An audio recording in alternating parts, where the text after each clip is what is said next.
Oh my goodness, everybody. Welcome to the show. We are the XoneBros. This is your positive gaming and Xbox One community. This is podcast number 297. As always, I am joined by the bros, the XoneBros. First, he's the man. He just got a haircut today. It's Mr. McSpicy. I did. Looking good. Dapper. You're a dapper guy. Yeah, I'm a Dapper Dan man. Dapper Dan. Oh, I'm a Dapper Dan man. Next, he didn't get a haircut this week. He got one a few weeks ago, but it's Jordan the man. Hello. Jordan, how you doing, It man? was a week ago, right?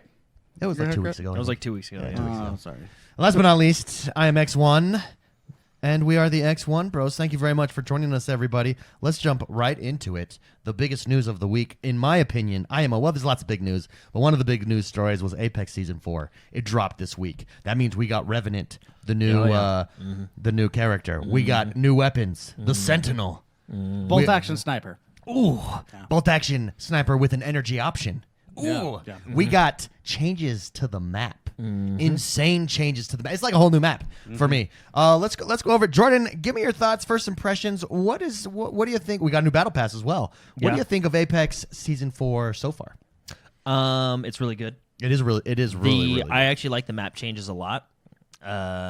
It's almost, I don't want to say a new map, but it almost is, right? It basically is. So I mean, you got the World Eater or whatever it's called. I call it the World Eater. The World Eater. That makes That's what they the call it same in thing. Destiny. Yeah. It's eating the world. It is eating the world. It's literally farming if you're to the watching core. us live, you see the new skins that we got. The new R99 skin is super good. I like the R99, although I can't hit any shots with it. If you're close, it's not too bad. But you're talking to a guy that can't hit any shots with an RE45. No. Well, I don't think I've hit a shot with the R because the R99 shoots so fast.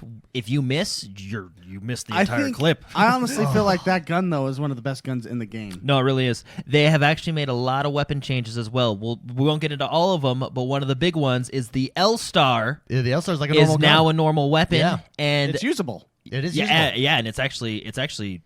I melted like two people with it. It's actually all It's over really the good, freaking yeah. place. Yeah, it's like in everywhere. every crate. Like, can I get And- something other than an L-Star, please? I believe it's the devotion that has been pushed up to the legendary weapon that's coming Nice. in crates, and it's a fully kitted out devotion. There you And they took out turbocharger, so no more Havoc turbocharger. But the devotion, if you get it from the crate, does have turbocharger enabled. Yeah. So, question then. Yes. Does that mean the Havoc's gonna suck now? Because that was only when with the turbocharger it was usable. Without it, you would never pick it I up. think, and we'll have to read the patch notes to be for sure, but I think if you equip the select fire, it reduces the charge for it because it still has the select fire hop up that you can use.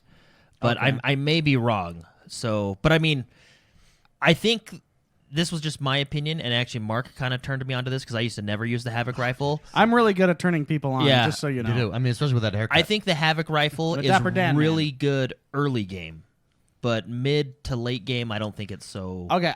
good. You Well, know? I would And say within especially the first now. within the first 40 seconds, I'll concede that within the first 40 seconds of the game, when no one has a weapon, it is definitely a good because it weapon is to energy. use. So if you it's land on par your shot, it's on par with the Mozambique. Well, it is energy. So if you land It's your better than shots, the you like Mozambique. everything's better than than the Mozambique. Yeah. If you land your shots with it, you melt their shields, right? And if they're only like a blue tier, right? I mean, No, I've been seeing a lot of highlights of L-Star kills. well, yeah, all over the L Star is the Yeah, we're talking about the Havoc. yeah. Oh, sorry, the Havoc. my bad. But the L Star is really good too. well, dude. random thought, the L-Star. I've been seeing a lot of kills with the L-Star. No, the L Star melts people. Like it's a high rate of fire. because it doesn't reload. It just overheats, right? Yeah. So Now, let's go back to the changes of the map. Why do you like the changes to the map? Can you explain what happened to the map well, for those who haven't jumped in so yet? basically, lore wise, Hammond Robotics came in and they did stuff. And now the map's different, right? But the biggest changes in the map are probably Capital City, which now has a huge gash in the middle of it. Destroyed. Yeah, which I think is to prevent camping, actually, is what they made it sound like. It's there's- more basic. Okay, so basically what they're talking about and what I think is going on is I'm not 100% sure, but I think there was a lot of complaints about third-party teams coming in. For example, you and another team are in a fight, Yeah. and then a third team comes behind you and just wrecks sandwiches you, right? you, yeah. I think the changes to the map are to help prevent that. It does. Well, it feels a lot more segmented. So the map, there's cracks and crevices everywhere now with lava. The world's been split open, and it's everywhere, and it's really segmented the map, in my opinion. Yeah, it feels a lot different, and there is like a red tint to the map now. Yeah. So, but also the lava fissures, science here, people. Science. If hot air comes up, they kind of make you float a little bit. Yeah, Oh so- man. Well, it's not good. It's- you're primed to get sniped that way. Yeah, Because yeah. you just sit there. There's, boom.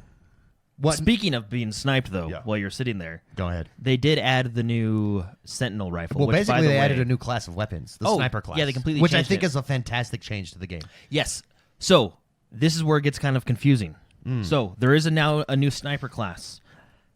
The G7 is now considered an assault rifle, not a sniper, and they Well, that makes reduced the rate of fire. because on it wasn't.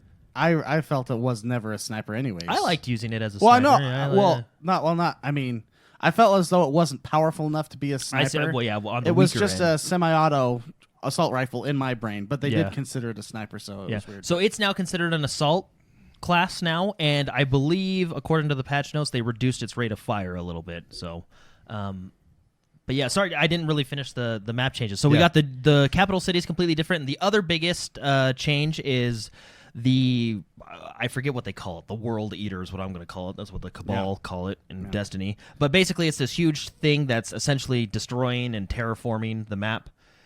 And there is guaranteed drops there. Guaranteed. And by the way, in my opinion, one of the funnest places to drops is right there because it's vertical. So there's like 3 different levels, bottom, top, but it's open because it's kind of a big circle. Yeah. We got rocked there twice And yeah, as a team. but it was fun. It was fun. I, It was last magnificent. night I it was was in. magnificent. I got rocked there twice. It was magnificent. Mark, I know you dislike this character, but we were playing with him last night, and Oh, we were yeah, destroyed. We were playing with Caustic last No, night that's why I don't like him. because I Because needed- okay, the few times that I played him for my, whatever dailies, yeah, I got 3 kills without even seeing people. Because That's what I fantastic. would do is I would throw the tanks down Yeah. right where the end of the ropes are, and I got 3 kills without even, And I'm like, oh my gosh, no wonder people play this. This he's guy good. piss everyone off. No, we played as Caustic and went to that the Terraformer, the World Eater, whatever you want to call it. I know there's a specific name for it. I just can't remember what they call it. But we stayed indoors and killed people, and it was really because it's fun. I suggest landing there if you want a good time. Yeah. So overall, you really like it. The Battle Pass, is it an improvement? It's okay. You're not no particular opinion either way. Well, there's nothing like the coolest skin they have is I like the Wraith Soldier skin is pretty her freaking 25 Wraith skin at 25 is pretty cool. The other coolest thing is actually Caustic. He has a new skydiving emote. It's basically Mirage's from last time. So last time Mirage basically made a hollow of himself and he rode it like a horse. Yeah. Caustic pulls out his gas canister and rides it like a horse. Oh. So which is actually pretty hilarious. So, but anyway, it's super cool. The other biggest change, which we hit on, New character. Revenant. He's by far my favorite character He right now. is, I don't think an answer to Pathfinder, but he levels the. In fact, I don't see a lot of Pathfinders anymore. It's going to be interesting to see what the new makeup is because I think you still have to have a Pathfinder. But I think Revenant is definitely on that team as well. Revenant's abilities are he crouch runs faster. He can climb walls higher than everybody else and drastically higher. It's pretty big. And then his abilities, he can throw a grenade. He throws a grenade. That's his left bumper ability. He throws a grenade and it has a small area of radius, so you do have to be pretty accurate with it. And when whoever that grenade hits, it takes away the whoever was in the area of effect. It takes away their It abilities. silences. Yeah, It it silences silences their them for abilities. 10 seconds. Yeah. Everything. So when you're in a fight, that comes in really handy. Then he drops a totem. Think of it like a gravestone.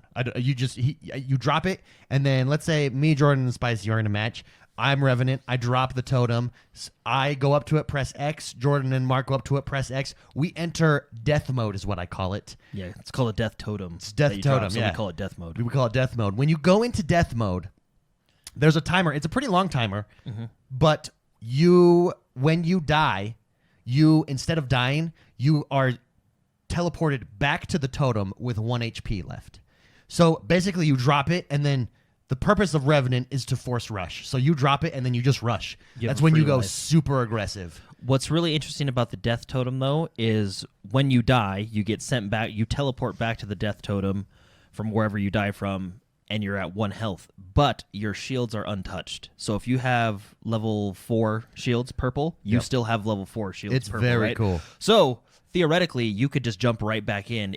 because your team at that point probably has less life than you, right? So, or Yeah. you can re-heal and then be full health again, right? It's actually a really cool ability. I did find out today, actually, that Death Totem, once you go into death mode, it does have a radius. You have to stay within. Oh, okay. It's a pretty big radius. It does. but It does have a take. It radius. does take time to get used to it because it is a whole new style of play. So, like, where do you put it? When do you put it? For instance, I dropped Death Totem a couple times, and then it became a sniper fight. That's the wrong time to do Death Totem, right? It's all close. You want close combat situations. You want to be able to drain your opponent's health because even if you don't kill them, you're gonna respawn, and then boom, you can go in and finish the job. It's very cool. It has changed the dynamic of the game, in my opinion. It's changed it for the better. Not that it was bad in the first place, but it is really fun now. Another tip for that is you do have to activate Death Totem, which we didn't know at first. We were just you dropping actually- it, and we're you like, we're like, all dropping right, it. are we Charge! immune? It's down! Go! No, as a player, you actually have to run up to it and hit the action button Yeah. and then go in, right? And can I talk about? We talked about this last week when they dropped the trailer for Revenant and how they this season how they introduced Revenant, where they did a big psych on us.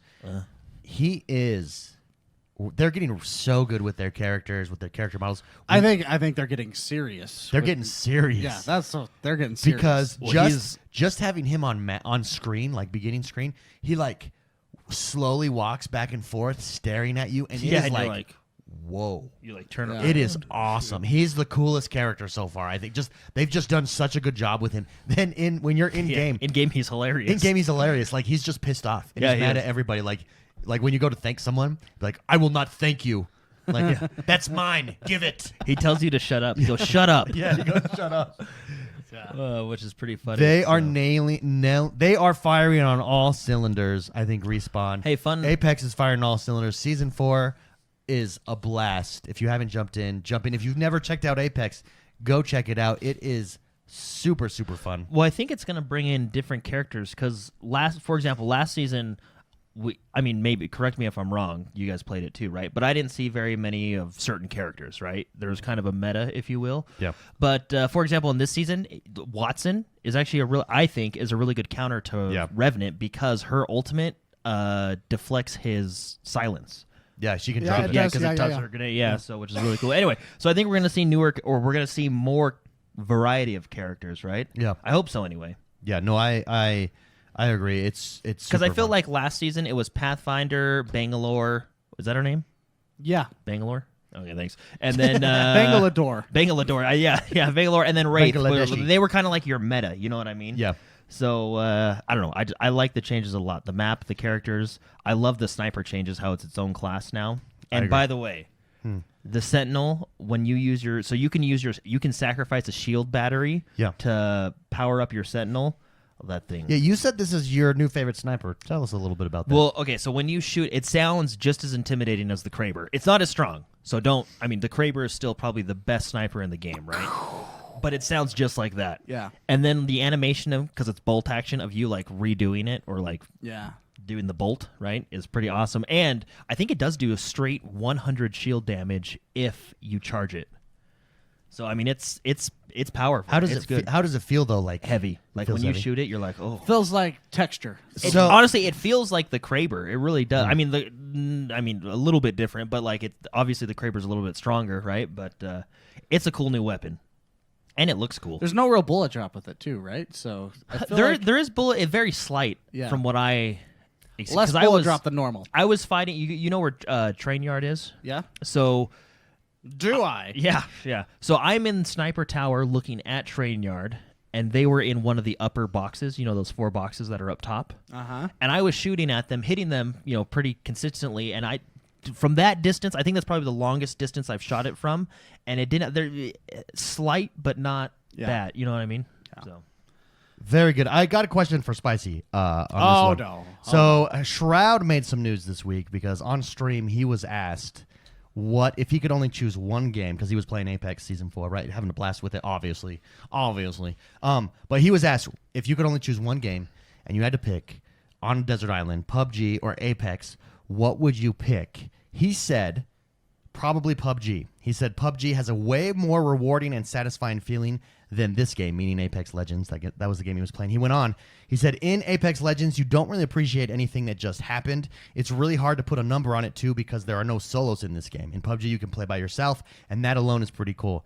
He says PUBG absolutely gives you a much better feeling of happiness, hitting a banger or whatever it may be. Bangers are nice. And then he was going on to play the game, and he hit a shot from far away. And he said, see, that was satisfying. You don't get a lot of that. That doesn't happen that much. He said, that's what you want in a game. You want that as much as possible. And PUBG has that very, very well because you can have a Car 98. And that whole game gives you a chance to have that same feeling like, holy F, I hit a banger. He says, but it's just very hard in Apex for new players to have that kind of experience that you can have in PUBG. Thoughts? Do you agree with that? Disagree with that? Well, I would say it's hard to have new players experience that period in either game. Yeah. So, I mean, first of all, I respect the guy a lot. Yeah. I respect that guy a lot. And he said it's way harder, but you get that more in PUBG, he said. I would argue the reason you get it more in PUBG is because it doesn't happen as often. I would say that PUBG is, because of the way the game is coded, I don't know, the way it feels harder to get those just outstanding plays. Whereas in Apex, it's more fluid to get those plays, and so maybe they happen more often. I don't know. That's interesting he said that. He also said to close it up, he said, PUBG is way more fun than that. I'll tell you right now, as unfortunate as it is, part of the fun of playing Battle Royales is to, and I'm using his words, is to shit on some noobs. Yeah. He's not wrong. Well, and Apex has they're at least attempting an MMR, right? Yeah, A matchmaking yeah. system. So, I mean, Oh, and I'm sorry, this did not come during Season 4. This was right before Season 4 dropped. yeah. I don't know. I mean, both games are absolutely fantastic. I mean, I think it's the same question as, do you prefer the color red or do you prefer the color blue? Sure. Right? Like, oh, I prefer red because when I go into a business interview, a red tie is a power tie. So, Sure. I feel like I'm more powerful. But in blue, that's a weird, So it's subjective. entirely subjective. I think, because I really, really enjoy both games, but I prefer personally Apex because I feel that game is a lot less buggy than PUBG. And I feel as though I can make plays because I'm way more comfortable playing that game versus worrying about certain things happening in PUBG that just make you laugh and make you go, okay, well, whatever, right? Yeah. I don't know. I feel that Shroud is having the perspective of somebody that can do anything with. He's having the perspective of being one of the best players in the world. Best at players any in the shooter world, game. any shooter game in the world, and so any game he plays is easier to him. Whereas me, I'm not nearly at his caliber, right? And I just feel as though, I mean, Apex has that Titanfall feel, right? It's fluid. The motion just feels nice. The sliding, I prefer that style. Although I do really enjoy the complexity, the complexity that PUBG gathers as well while I play, right? And it's way more difficult to make those just power plays, in my opinion. And so that's why I think maybe that's why those plays stand out versus. But I gotta say, I love using that Kraber and just doming somebody from 300 yards away. It feels so good. But I feel like that happens more often. Jordan, in Apex, Well, what are your could thoughts? it be the style? So I play Apex more than I play PUBG. Although I have been working on my season pass. I on hear, PUBG. yes, It's going well. I'm working my way up. I got a scarf the other day. Anyway, Good would for it be, you, man. Yeah, What color? I think it's like a sandy, I like a beigeish. thing. Sandy, is that Sandy beige. Is You know, sandy like a when you color? look at the color, It's like a light when you brown. look at the color of the sand, like a Sandy? sandy. Oh, but color? there's sand that's lots of different colors. like What color is the sand? beach sand. Yeah, like traditional brownish. sand. It's like Traditional There is sand. beach sand that Like, there's there's red beach sand, black beach sand, Well, white there's beach like, sand. well, there's like Those sandy are- blonde hair. Yeah, right? That's what- yeah, like a sandy. so blonde that hair. at least tells me blonde. When But you just say sandy sandy, I'm a little okay. Anyway, do you think it could be because of the style of game? For example, I feel like it's much more satisfying to get a headshot in Rainbow Six than it is in let's just keep Apex. What color is this cookie? Is this sandy? It's like a It's sandy close to a brown. sandy, yeah. It's like It's a close to sandy a sandy. brown. Yeah. Oh. It Yeah. looks like sand, you know? There you go. It actually could be sand. That's from the beach. So There you go. Yeah. So, but you know what I mean? Like, No, I agree like with it's, that. it's I much know more what you're saying. satisfying to get it. Even if you take Tarkov, for example, it's much more satisfying to get a kill in like Rainbow Six Siege or Tarkov than, I mean, let's just keep Apex than Apex, right? Sure. And just because of the style of the game, Apex is more of a Call of Duty twitchy shooter like Titanfall, right? Yeah. Whereas you take like a PUBG, and I don't want to call PUBG like a simulator because it's not quite, but it's more PUBG and But it like has more- Rainbow Six are more of that. It has more of that. Would you say, feeling. what's the right word? Would you say tactical, or you know what I mean? Like it's just it's a different style of game. Yeah. I don't know, but I know what you mean. Because remember when I showed you that clip of me landing that Oh, yeah. headshot in PUBG? Well, it's a like similar- that felt good. It's a You similar know what feel. I mean? I think it's a similar feel to Vigor. Like Vigor very much feels like it has that Arma feel, slight Arma feel, right? No, that's really interesting. Because I mean, if I had to pick a game to play, I like same question. I'd probably pick Apex because I love that game. You know what I mean? I have a ton of fun. I'm not saying PUBG's bad. I really like PUBG as well, Yeah. but Apex is just kind of my thing. You know having what I mean? Like having solo mode though, that is nice. Or that, yeah. having the option to go See, in. and PUBG is nice because when I don't have friends to play Apex with, I jump because you can't. It's hard to play randoms in Apex. I mean, I do it sometimes, but it's just much easier when you're playing with your You do friends. it and know you what I have mean? to, maybe but if it's you're not stuck preferred. on an island, maybe the fact that Apex forces you into a multiplayer game, then you can call for help and say, "Please, I'm stuck on this help me island. with it, yeah. Help me!" And then you can go play more games. So maybe Apex wins in that manner. Yeah, there you go. That's interesting. It is an interesting discussion. It's an interesting quote. I think people are going to differ on that. But I thought it was a good, interesting point that he had there. So. Speaking of PUBG, yeah, community speaking of play it. this Community month. play, that's PUBG. right. I think we've decided the PUBG. 29th. We're doing PUBG Yes. private servers, baby. And the private servers. the next one will not be a shooter. We are going to change it up. We're changing it up. You can blame David for this one. We're changing it up. He really wanted PUBG. I wanted PUBG. Well, especially because He would call me in the middle of the night and just say, Jordan, PUBG. First, you would breathe hard for 30 seconds. I was like, hello, PUBG. and then I just hang up. I just disconnect. You get the dial tone, right? No, I'm excited for PUBG. I think it should be fun. And Well, it's because we can all get into one. yeah, match. because That's of I what want to Modern experience. Warfare taught us, we can got now segmented. I wanted we to can do now private get server, we can now one get match. everybody into one match. It'll be fun. It'll be fun. We can do a little It'll be free really for fun. all. Because I have been playing a lot of Vigor, some vigorousness. Uh-huh. And last podcast I talked about Vigor and some issues that I had with it. Yeah. That they need to change their gameplay, particularly their battle pass. Season 2 has just dropped for Vigor. Basically, every concern I had has been addressed with the new battle pass. Do you think listen- they they listen to listen the to show? our- they listen to Yeah, our they they're must like, listen. I think they listen. hold on, let me make some calls. They made those decisions last minute. Let me CC a couple people on this email. Yeah. So my complaints last podcast or last episode was that you could go in to level up your battle pass. First of all, the grind was insane. In 2 weeks, every day playing for 4 hours plus a day. I only made it to level 15 on that battle pass. It was a huge grind. And it was a situation where if you died last season's You battle never got pass, XP, you got yeah. 0 XP. Yeah, that's terrible. So it forced you to avoid conflict and just loot. You could loot. You could do nothing but loot, avoid everybody, drop out, and get 1,000 XP. And you can do that much quicker. And you do it a lot quicker. Season 2 completely changed everything. First of all, the grind is not there. In 2 days, I'm level 15. So it took me in 2 days to get. I'm level 17 actually. Took me in 2 days to pass what took me 2 weeks to get. And they've completely reworked. Basically, they now encourage gunfight. They reward gunfighting. They reward going after the highest risk items.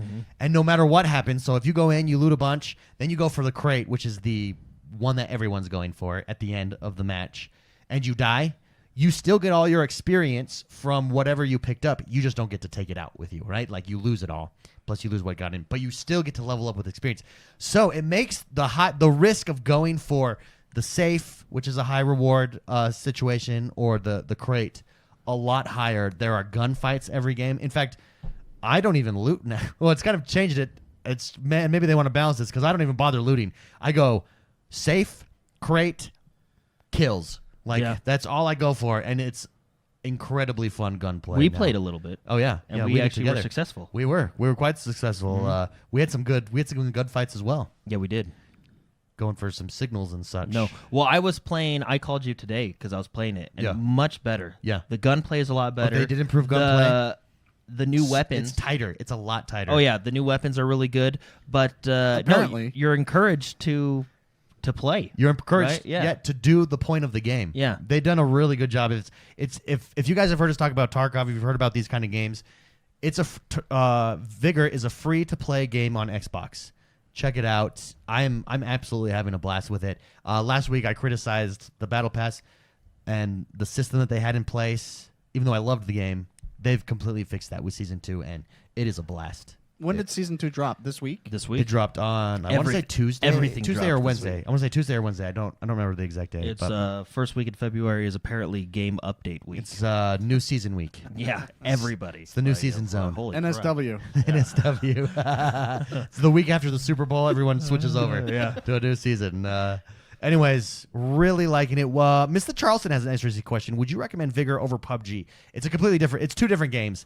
They have similar shooting mechanics, a similar feel in the way you move, but it's two different games. Vigor is very much about leveling up your hideout and just making a decision of what guns do I take in, because if you die, you lose them all. There's no continuously closing circle or anything like that. PUBG is a battle royale, so it's you against everybody, and it's different games. If you like the high risk, high reward situations where you've got to, what do you call them, Spicy? The butt clenchers. The butt clenchers. The blunt catchers. The blunt catchers. The butt clenchers. The butt clenchers. It's a third person shooter. If you like that style of game, Vigor is the game for you. If not, if you just want a battle royale, I do PUBG. Death Star Destroyer, Butt Pounder says Vigor is like DayZ done properly. Truth. Ironically, it's the same developer. It's the same developer. There you go. Yeah. They're like, let's never finish this game. Let's move on to the other one. Yeah. We can fix There you all go. problems. Anyways, I just wanted to bring that up. That brings us to the next segment of our show. Yeah, give me 1 second. I'm not very here we go. professional here. Okay. What do you do? Jordan, tell us what is happening in the world that is Xbox One this week. Like we talked about, it was update week. Every game got an update. It's huge. We already talked about Apex, so we'll just go past that one. Vigor 2, we just talked about. We'll just go through the weapons because there is new let's weapons. go through that so weapon, yeah. You got the crossbow, which, I think every game should have a crossbow. Why not? Crossbow is fun.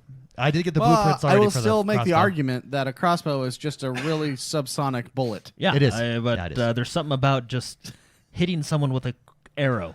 You know? That's true. That's true. That just gets you. The gunplay's better. We got the new glint glint tool, tool. which is pretty cool. Basically, it shows a sniper glint, so you Yeah. can kind of. I think this. Now I haven't tried it yet, but I think this application would be good putting it near the airdrop, because then you can maybe take. Explain the Yeah. glint. So how the glint works is, how in games like, let's just say any first person shooter, Even in right? Vigor, if Even you're in Vigor, yeah. scoped, if you're scoped If down you're on your scoped sniper, in, there's a flash, right? Yeah. And you think, there's a sniper over there, and you take the shot, right? The glint is just a flash, so it's like a decoy, essentially. It's a yeah, sniper but scope once you look decoy. that way, don't you realize that it's not? Well, it depends on how well it's placed. Like if it's out in Yeah. the open of a field, it's good. But if it's in a bush where a sniper would usually be, like is where I'm at, right? Yeah. Then you just see the glint, right? So the idea of it, right, is if someone takes a shot, then you can see where they took that shot and get them, right? Now I think it's gonna. I haven't really seen it used it's in because application it's yet. like a level 45 battle Yeah. pass unlock. I So think no one really has it yet. I think it'll be best used. Wait a minute. So this is an item you can use in the game It's that a is not a skin that you only get with a battle pass? It's a consumable. Well, you can build it. No, 'cause you get the you blueprints. get the blueprints. Oh, right. gotcha. Yeah, you can build it in your hideout, right? But you do, yeah.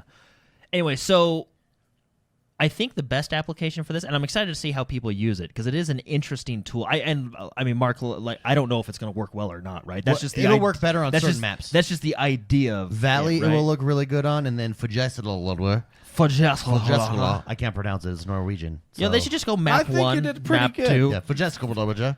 For That being, map it will do for being really well who on, you too. are, I Yeah. think you just definitely Yeah. did as good as you really could. well. yeah. So, no, I think it's going to be interesting. I'm excited how people use it. The next one is a knife.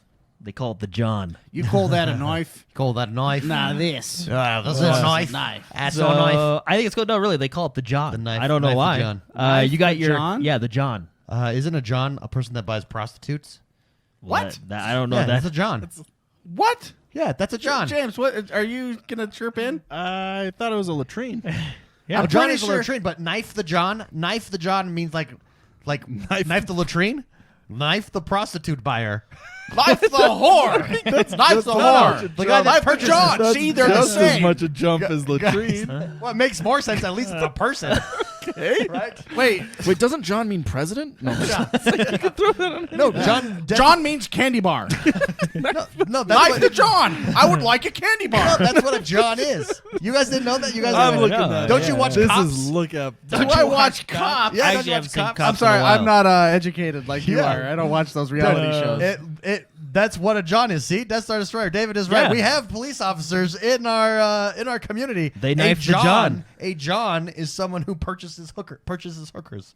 So it's not a hooker. It's a hooker It's purchaser. a solicitor of hookers. Yes. A man, yeah, he ain't kidding. A man who pays money. But to is a that on prostitute. Urban Dictionary? No, this is Webster's. Okay, say what it is. It says, so one, I want to point out that mine is the first one, a toilet or bathroom. And then two, a man who pays money to a prostitute for sex. I like that toilet and bathroom and prostitute are like Well, so similar. as someone in chat said, butt pounder, Johns are many dirty things. Yeah. Yeah. Kind of an unfortunate name. But So, it says knife. so John Doe, want to be a named John Doe in a John. hospital actually was buying hookers at the time when he got hurt. Well, what does dough mean?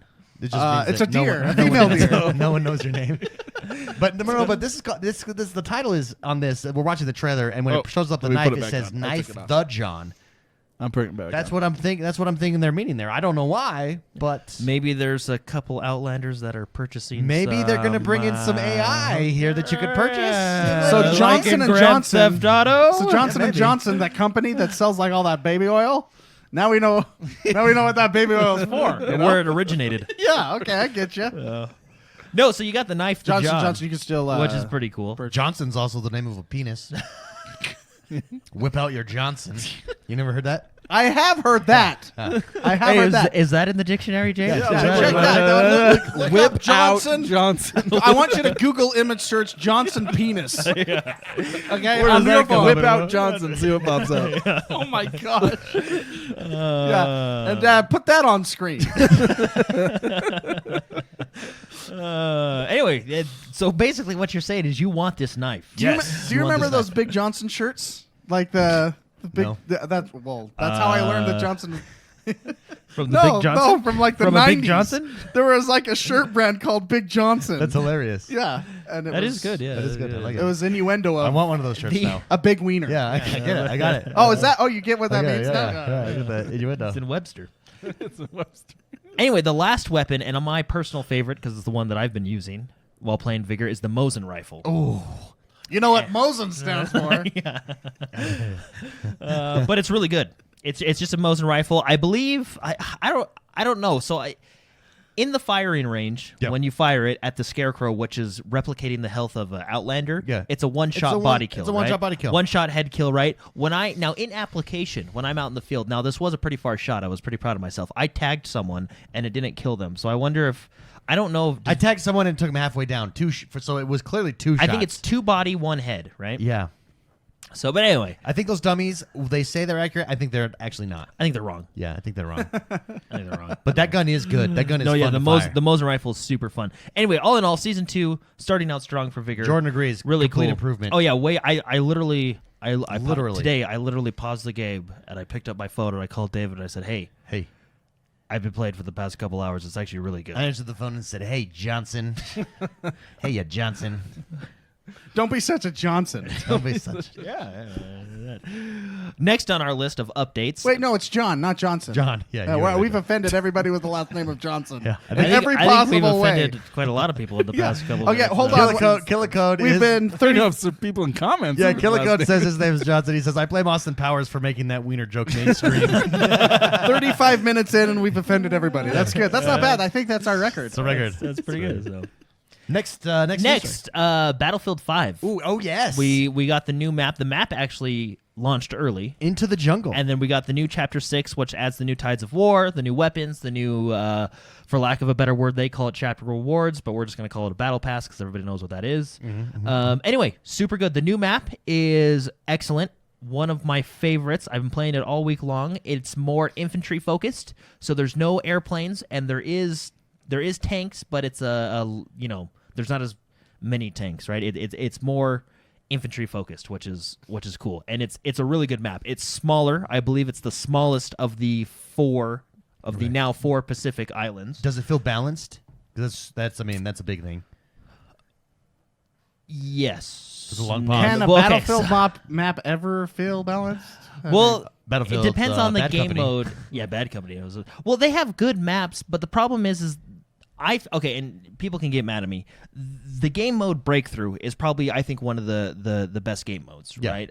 It's really fun. It's attack defend. It's attack defend. It's you defend each sector, and you either get pushed back, you defend, you hold the line, whatever. Right? That's fine. In the Pacific maps, especially on Breakthrough, I feel like the attacking team is given way too many tanks. That's just how I feel. Do you you think you that can the agree or disagree with me? I think the lives go down too slow. Like I think you got to lower the life count. Oh, the time to kill? No, yeah. The total life The count. 'cause tickers? You know, the tickers. Oh, 'Cause you know how the- like you yeah, can yeah, kill yeah. so many of them on defense to keep them. Yeah. And then it resets. Well, if so it they doesn't- if they get a point. Well, no. So it doesn't reset. From what I understand, if they kill you, so if they take the sector, Yeah. you are then told to retreat out of that sector. Yeah. If they kill you They get it while back. you're within that sector, they get 1 point for 1 life added, right? And that's what it is. Yeah. So I think on Conquest, this map, Solomon Islands, I actually prefer it on Conquest. Okay. Which is kind of ironic because the trailer was like, this map's going to be great on Breakthrough, which Breakthrough is still a fun mode. But I think Conquest, this map shines because it's got 5 points. It's got 2 points next to the spawns. Okay. Next to each spawn, and then it's got 1 point smack dab in the middle, right? Very nice. And that middle point is really fun to play around with and go to war with, and it's super cool, right? On Breakthrough, I feel like it suffers from the same thing Wake Island suffers from, right? There's just so many tanks. Yeah. And it's like, holy crap. Like, I mean, yeah. Said that, I love Wake Island. No, Wake Island Even is on Breakthrough, Wake Island it's is a super good fun. map. Yeah, and this map is fun on Breakthrough too. And maybe it's just me. I'll have to get other people's opinions and ideas, but I just feel like on the Breakthrough game mode, the attacking team is given way too many tanks. Yeah. And the defending team is not given, depending on your sector, you're not given any at all, right? Maybe you just suck at defense. I mean, Yeah, get good, Yeah. bro. Yeah, get good, man. yeah, you know what I mean? Maybe don't be such a wuss. Yeah, that's pretty much it. But no, I really like this map. I think it's a lot of fun. I thought it was going to be a little bit more jungly than it is. There is a couple of jungle sections, but it's a good time. I've been going through the season pass, the chapter awards, and then the Tides of War, which are good. But I will tell you, Yo, the American bazooka.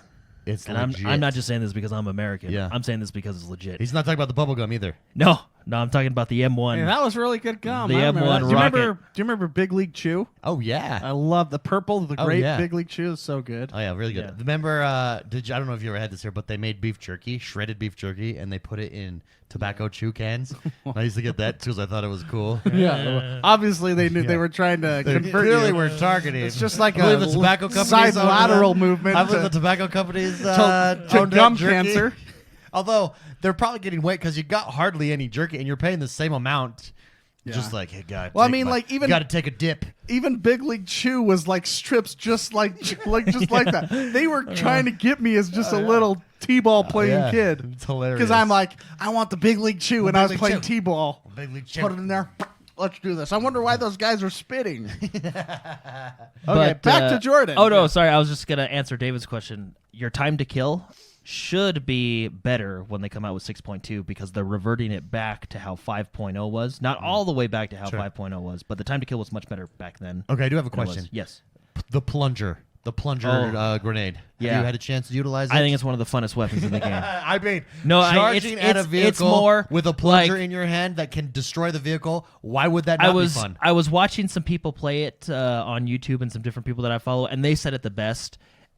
Using the lunge mine it brings back that Battlefield sandbox fun because it's just you can run up and you Yeah, can the just Bad Company. like if you find a sniper you can just boop them with it and Boop. then boom they blow because it's a one shot Here it kill is, to here it is. infantry.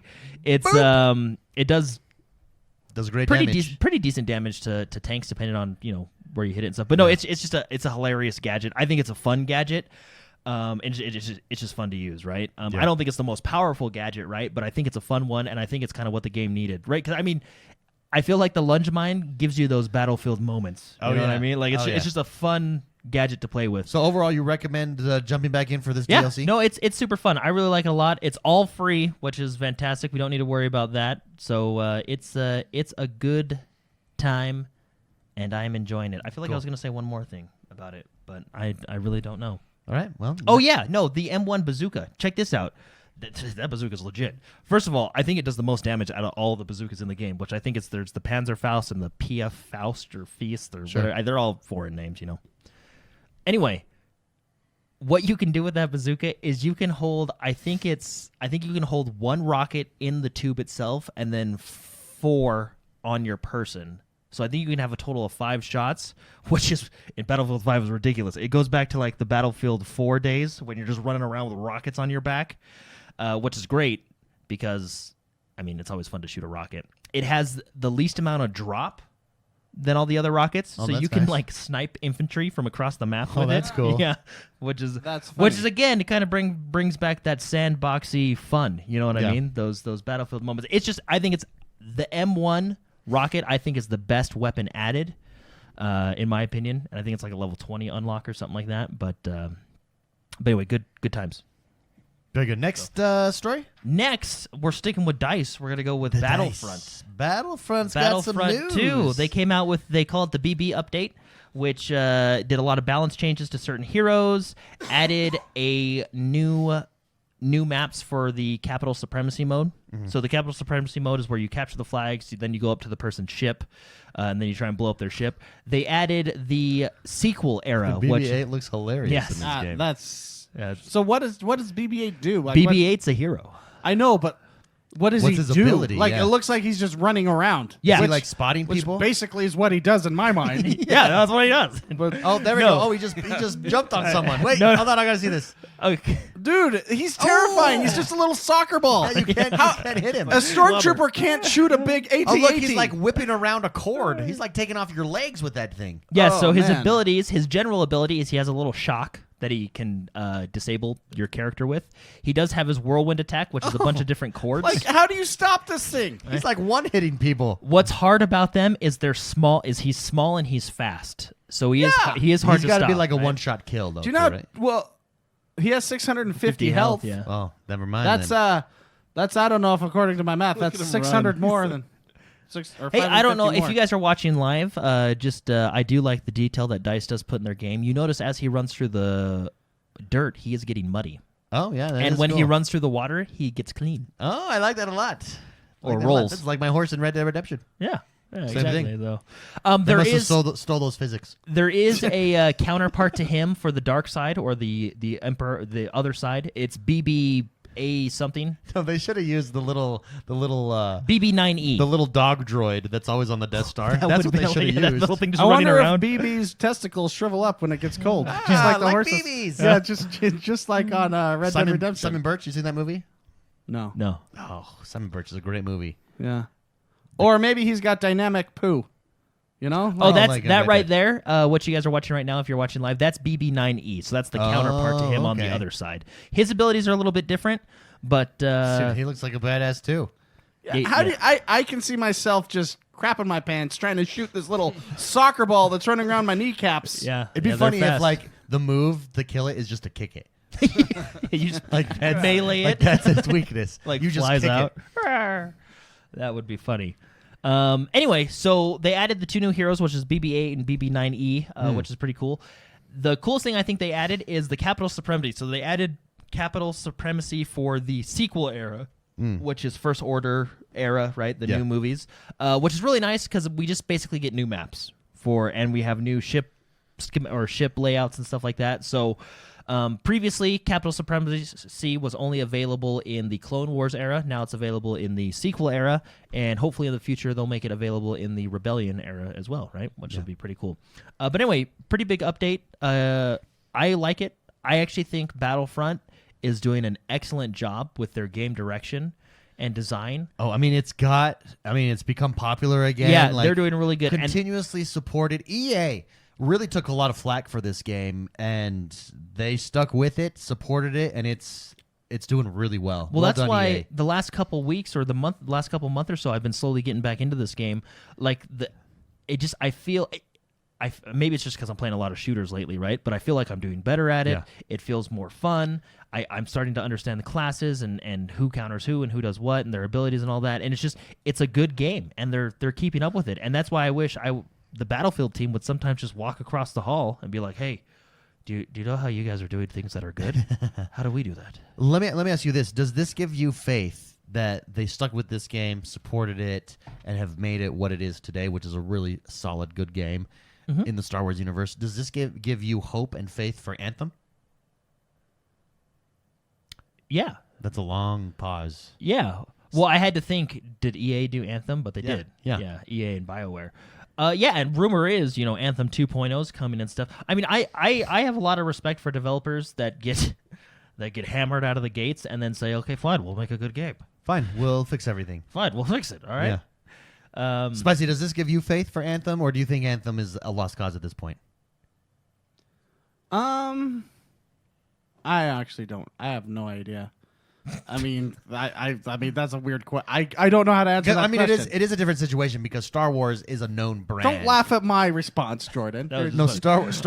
I don't know. Star Wars is a known brand, whereas Anthem, you're creating a brand from scratch there, right? Like Star Wars is still Star Wars. I mean, okay, let's. So if you fix it, you're going to get sales. That's not necessarily the case with an Anthem. if they wanted to fix it, they could.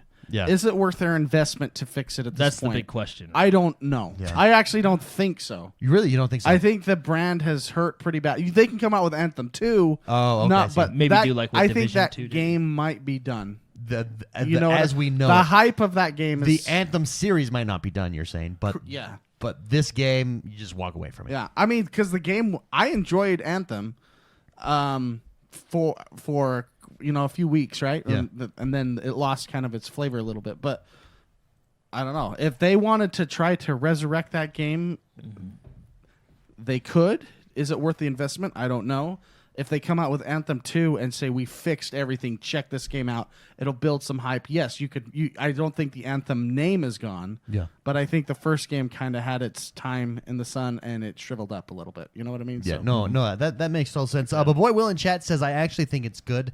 Now Sergeant Reaper says Anthem is good right now, so it looks like Anthem. Well, I they've mean, come it out is with getting updates better. and stuff, but it's I mean, they've done it with Star Wars. No Man's No, Sky they- obviously is the big Yeah. one, but Star Wars is because they're both EA. We will see. Star Wars, though, there is a difference there in that it is a known brand that if you fix it, tweak it, it's going to sell because it's Star Wars, right? No, and it's Anthem doesn't necessarily Well, benefit. Anthem from that. already sold, Yeah. and then no one's gonna. Yeah. You know what I mean? Yeah. No, but Star Wars Battlefront update, the BB update. So in addition to the maps, the new game mode, the new units, you have some hero balances as well. And then rumor is, I think they've actually already announced it, so it's not a rumor anymore. But we will be getting another new update, I believe, in March, and it's going to be the Scarif map, which is the Rogue One map. At the very end of Rogue One, that area. So that was in Battlefront 1. They're going to bring it back to Battlefield or Battlefront 2. And again, these are all free updates, so good on DICE for and EA for making them all free. I think we're past the time of having to pay for maps. No, I know, right? Which is really nice. It would right? be So, a bad image to do that, and it would split your audience, which you never want to do. I do have one complaint about Star Wars Battlefront, and you guys can tell me all the lore reasons why or whatever, but I just don't understand it. So they have a lot of cosmetics in Star Wars, right? Especially for the clone troopers, right? Cosmetics are cool. We like cosmetics. The game can be played in third person, so cosmetics are valuable to you. They have like the crappiest cosmetics for the Resistance and the Rebellion fighters. And what really gets me is because resistance, they're poor. But they're Resistance and Rebellion fighters. You can essentially do whatever look at you want. Oscar the Grouch, okay? He's in a trash can. He's in a trash can, and he's naked. You know what I mean? Yeah. There's not a lot of skins you can pull out of that. But like with the clone troopers, like look at your helmet right here. They just painted a red stripe on it. I mean, that's all you got to do. That's Yeah, but I mean, But they may have cool helmets. But I'm telling you, they forgot to add the sights on the guns. You know what I mean? There's give and take, you know? So, but I mean, the clone troopers have so much more cosmetics, which is fine, and I think they're pulling them from the lore, but it's a rebellion/resistance fighter. I mean, give them like a blue pair of jeans, and you can just say they found it in a drawer. I mean, that's not Yeah. like you're not what do you Or give them the yeah. Nutcracker outfit like an Apex Mirage. I mean, it's universe- the lore. They went to the Nutcracker Palace on lore was on Naboo. on Naboo. Yeah, I mean, Their world was taken over on Christmas Eve. yeah, This was what he was wearing. I'm just saying. I mean, you could add the lore somehow. I'm just saying, like, why do their cosmetics suck? You have That like stormtrooper looks like no, Daisy okay. Duke. I'm just gonna say it. You have like I was looking at the sniper class, right? Yeah. Because I've been getting into playing the sniper people, and I was like, oh, let me see what cosmetics I have. I have Asian girl, I have blue Twi'lek, and ugly ballsack alien, and those are my three. I go ballsack Actually, alien every you time. can do a lot with a ballsack alien. Yeah. I mean, that was the they best one. actually- That was the best one. they But I'm have- just saying, you only have like, and then there's variation like, Asian woman. there's so many things I could say. Like there's so many like variations of like they have different. It's just the they're so like. You want Give me real more, cosmetics. yeah. Give me real, like the the clone troopers. At least like you can change their stuff. Yeah. Like they have camouflage armor. They have like cool little soldier pouches I mean, and if you were different helmets. if you and were different- born with a ball sack face, your options are probably limited in life. Anyways. yeah, that was the best one. Isn't but Peter they're Griffin all the same on It's just- Family Guy. Peter Griffin on Family Guy has a ballsack face. There you go. Yeah, He's and limited. he's made it. he's made it his far. He only has a pair of jeans and a white T-shirt. No, I'm just saying, and maybe I'm wrong. Maybe people don't care, but I'm just saying, like when I play as a resistance fighter or the rebellion, I'm like, I want to look better. Like it's just one outfit. They probably are trying to stick to lore, which is, I think, But- the limitation of that. But how do you like? They didn't have yellow pants in Star Wars. I'm sure some rebellion fighter wore yellow pants. I mean, they're just ragtag people. Maybe Give them a scarf. give him some nice bleached torn jeans. Yeah, I mean, come on. There's the sky's the limit when I you're want talking a ab- banana thong. when Get you're- on it. When you're talking about rebellion, I mean, they don't wear uniforms. Like the clone troopers, you're tied to the armor, right? So you just got, and you're painting the armor yellow. Like, look at that. It's just a red stripe. But are you saying that's cool or not cool? No, that's cool. But I'm just saying, like, all they had to do was put a red stripe on it, and you have a whole new helmet, right? Oh, what do they do to a ballsack face though? I don't know. Give her a yellow scarf. Do like painting under the eyes like a football player? No, Yeah, that's it. That's all you I'm need. just saying. Some eye glare, Turn them blue? Give it hair. hair, a beard, Give them fuzz. a beard. Oh my I'm gosh. just saying, and everybody knows what alien I'm talking about. Yeah, It's the last yeah. one you choose. Well, we all thought it when we saw the movie. That poor race of aliens. Yeah. Fortnite has some new No stuff wonder they're coming. on the rebellion. Yeah, so Fortnite also came out with an update this week. 11.50, That's right. which is pretty cool. You also got I think the new Harley Quinn movie's coming out, so we do have a new Harley Quinn skin. I think Jim, the stuff guy's asleep. He got tired to listen to the ball sack face. That's reading No, the he comments, started actually. daydreaming. He heard ballsack He's face, like, and then he's "Whoa." like, I gotta start playing this game. if we had a microphone inside his head, he goes, "What would I look like in a ball sack face?" what would I do to make myself more appealing? I definitely Jordan. Hey, James, you're on the I wrong game. definitely try to hide it with. I I definitely try to What hide are it we with the on? beard. We're talking about Fortnite. And picture like echoey, like an echoey voice. Hey, but I all definitely try to hide it with a beard. but all that being said, Battlefront 2 is actually A doing really mustache. well right now, and it's A actually mustache on a ballsack face. Mustachio. Wow, that would be really good, yeah. No, but like I Maybe said, with some chest hair. It's called misdirection. That's what that is. yeah, it is. All that being said, Battlefront 2 is actually doing excellent right now, and I'm really proud of It is. DICE and Battlefront 2 EA really for is. sticking with it. So, Stash sack. Oh my, dude, you can sell that on the store, and people would buy it. dude, I'd buy it. Yeah. Now there's a cosmetic. stash I'd- sack? The Or stash s- sack. Yeah, the stash sack. That's a cosmetic I would buy. Yeah. Okay, Fortnite. Yeah, Fortnite has came an out. update. Fortnite came out with their weekly update, 11.50. There is also the, I think they're doing an event right now, and then there's also the Birds of Prey Harley Quinn skin that I think you can Yeah, get as well. Birds of Prey. But big thing about this, in the update, they added their the Unreal Engine right? They run on the Unreal Engine. Yeah. Epic added the new chaos physics that the Unreal Engine has. Sure. So they've added that now fully into Fortnite. So the physics are going to be like. So is this a trailer of the physics, or is this No, just, this is just the trailer. the There's, launch there's, trailer? this is just a So launch trailer. have you jumped? Has anybody jumped in? I wonder how big of a difference this makes. No, I haven't jumped in either, but what they're saying is they want Fortnite to still feel like Fortnite, so they Sure. do have a in-game. So they downgraded the engine. Well, no. They No, upgraded They the upgraded. engine. They upgraded. They're it. they're adding to They added the engine. chaos physics No, to that's the what I mean. Unreal Oh, Engine. never mind. It was a joke. Oh, Oh, Failed, missed. oh, sorry. oh, do you want us to dive into Yeah, how? sorry, Can we reset? Yeah. Yeah, let's Okay. try another joke. No, I'll just reset Yeah, this yeah, one. yeah. I'll Oh. just reset this one. Okay, so speaking of sex, Fortnite. They downgraded the engine. Ah. I don't get it. Never mind. Yeah. Never mind. Next. Anyway, I'm embarrassed. Did you want to explain it after the show? Can we get a close up of my embarrassed face here for Yeah, the? yeah. Here we go. James, you got it? Yeah, there we go. There's his embarrassed face. I can do a Waluigi laugh too. This is a podcast. People are listening. They're like, "What are they talking about?" Yeah. Anyway, But no. But how big of a difference does the new physics make? well, I don't know because I haven't played it. I'm gonna be honest with you. Would I like haven't to try played this it. So, now. yeah, no. Basically, they Wait, wanted is it to. downgraded? They wanted to still. That's how you tell a joke, David. Right That there. was a good one. They That was wanted- nice timing. They want it to still feel like Fortnite. So basically, if there's any bugs or issues like that, you can report them in game and let them know. But yeah, it'll be interesting. I actually do want to jump in it and see how the new physics work, especially when you destroy things. Yeah, absolutely. Very cool. Also, we got Phantasy Star Online. The closed beta Yes, is right now. right now. It goes from today till tomorrow. Now you're really excited for this Fantasy Star Online. Yeah, Phantasy Star, good series, man. Now it is just beta, so there could be lots Yeah, of stuff so- wrong in beta. So there is some technical issues. Yes. Ronan explained to me the technical issues that were going on. Hopefully, this can get fixed by the next beta or by launch.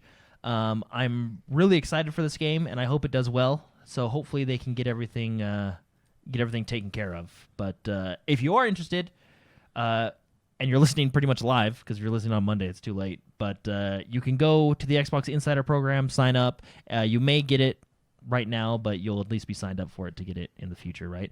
Everything. From what I understand, everything in the man, look at those outfits. This game's gonna be great. No, those are skins. Yeah, now that is cosmetics. I mean, look at the boss fights. it does look cool. Yeah, if So I it, never if it played- gets all fixed, I right? never played Fantasy Star. What sets it apart from? It's Japanese. Yeah, But it's MMO, right? Like Well, this it's one MMO? is, yeah. Okay. Yeah. That's what. Interesting. Whenever But was it like one of the? Wasn't it one of the first MMOs? Well, there was Star? Fantasy Star Online, and this is Fantasy Star Online 2. Oh, okay. And there was just Fantasy Star, right? Or I think no? there's Am I just wrong? Fantasy Star games as well. Yeah, It does look cool. I mean, it looks super cool. I think it looks They- awesome. Anything Japanese usually looks pretty awesome. Japan They mixes nail sci-fi, Fantasy, anime, the whole. and modern in real life Dude, stuff. like look at that boss fight. Oh, Hey, look at those guys. swords. Yeah. Give Look me at a that! sword. Look at that Earth. Plus, you got space simulation-y in it too. Yeah. Dang, maybe I want to jump into this. Anyway, right now it's not doing so well. Maybe I don't. which is I really hope they do sort things out. Yeah, it is just a beta, right? I really do hope they sort things out by the time launch comes around or their next test comes around. But I'm still excited for this game. I have hope for it. Hopefully they get all their stuff sorted out, right? Point of hopefully they learn from the beta and they're like, "Oh yeah, we should fix that." You know? Very cool. nice. So next, we got Game Pass. That's right. Yeah. Some new additions. Speaking of Japanese awesomeness, guess Yeah. what we have on Game Pass now? What? Final Fantasy 15. Oh yes, And it a is big there. one. Big one. Wait, hold on. I'm trying to remember. Hold on. We played it. You didn't really care for it. I don't remember. Wolfenstein Youngbloods. Oh, Wolfenstein Youngbloods. It is the lesser of the Wolfenstein. If you had to pick a IMO. Wolfenstein, IMO. it wouldn't be that one. But it's fun still. It's fun. Yeah. It feels, in my opinion, almost like an add-on, like a co-op mission add-on. Yeah. But it's good. Yeah, it is really good. does. But number two, Well, it's not. Number, here's the I'd thing. say it's okay. Number two just was riveting. Like Yeah. it was just. Well, the thing is, you come off a high from number 2, oh, it's so good. and then you play Youngbloods, Oh. which isn't bad. It's not bad. No, I just no, think it's no. okay. Yeah, it's just not. I didn't feel like it was on the same par. Like we played it, and then we went and played What was number fun is two. the fun part was being able to play it with your friends. Yeah. Because it's co-op. The other ones don't have that, but the other ones I think are superior. Agreed. So, but big one for me and for the rest of the world, Final Fantasy 15. There it is. Excellent Game game. Pass. Excellent game to play. Game Pass is the best deal in gaming right now. Amazing. It really is. Another news story. Sorry, one more before we get to it. This is for McSpicy. Dropped yesterday, I believe. The Wargroove DLC. I saw it. My box downloaded. I haven't had a chance yet to play it. Me either, but I'm very excited. Yeah, but it I'm installed very excited for automatically. those new characters. Also for public lobbies. Oh yes, please. Yeah. Yes, please. Wargroove, good game. That is a good game. Your game of the year, actually. Yeah, it was my game of the year. Yeah. The That's Dark cool. Souls Crystal game. There's some news there, right? Mm-hmm. What? Why are you looking at me like that? Oh, because I was just... Because you were talking the whole No, time. I was just saying, no, yeah, there When you is talk, news are we there. supposed to look away? You never gave us that. Don't look at me. Yeah, when I speak sorry. to you. Okay. Look down. You look down when I speak to you. Anyway, no, this next news story I actually think is hilarious. It was actually, I laughed out loud. Well, I it's LOL'd. a tactical game. It looks cool. Oh, I'm not talking about that. Oh, Sorry. dang. I'm talking about the new Call of Duty. Oh. Okay. never I mind. literally laughed out loud when I read this article. So, there is a new Call of Duty this year, Okay.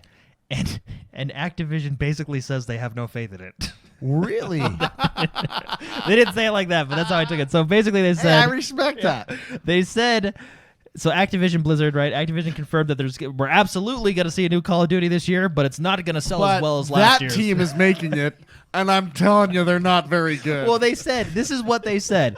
They said Call of Duty is going to come out this year between October 1st and December 31st, and it is not going to sell as well as last year's Call of Duty. So basically, how I read that is Call of Duty is coming out this year, and it's going to suck. I So, actually think Battlefield might be changing that genre. Battlefield waiting to come out with a new one instead of coming out every year. keeping and your service going. keeping right? the service going. I think in the long run they're probably making more. Well, I don't know if you can say that, but I think keeping a game going is good, and then ensure that hey, let's do it every couple years. Keep the multiplayer going. Keep it supported. That's what everyone's playing anyways, and then go from there. I think Call of Duty should go to that same one because, for instance, how many people play Black Ops 4 right now in the Call of Duty? If you were to do percentiles, probably not There's a whole people lot there, but obviously, and then most this of the next one community's out. drops. If Modern Warfare, which it sounds like, I mean, Well, Modern they're Warfare pretty. is the They're best pretty call- confident it's not going to sell as well. Modern Warfare is the best Call of Duty to come out in a very long time. How do you follow that we, up? Why we not put just take, Frank over this game. It's not going to do good. why don't they just take their time and I think these first person shooters, annual ones, might be going to a biannual thing like I mean, Battlefield is doing. the Call of Duty series has 3 developers. Yeah. and they switch off. Well, so what's funny about this is they said they didn't tell us which developer is working on it, but process of elimination, right? Treyarch was last year, Infinity Ward was this year. Is Sledgehammer the third developer that does it? Yeah, it is. Yeah, Right? And I know all 3 probably work in tandem and help each other out, right? But anyway, but let me read what it says because I don't want people to be like, well, Jordan said that they said it would suck. They didn't say it would suck, but they basically said it would suck. So Activision Blizzard did not provide specific numbers about Modern Warfare's success. The company said this year's premium Call of Duty, which is expected to be out sometime between October 1st and December 31st, will not perform as well as Modern Warfare Reboot did during the same period last year. Which, first of all, why would you say that? Well, because you're beholden to shareholders. Activision has shareholders, right?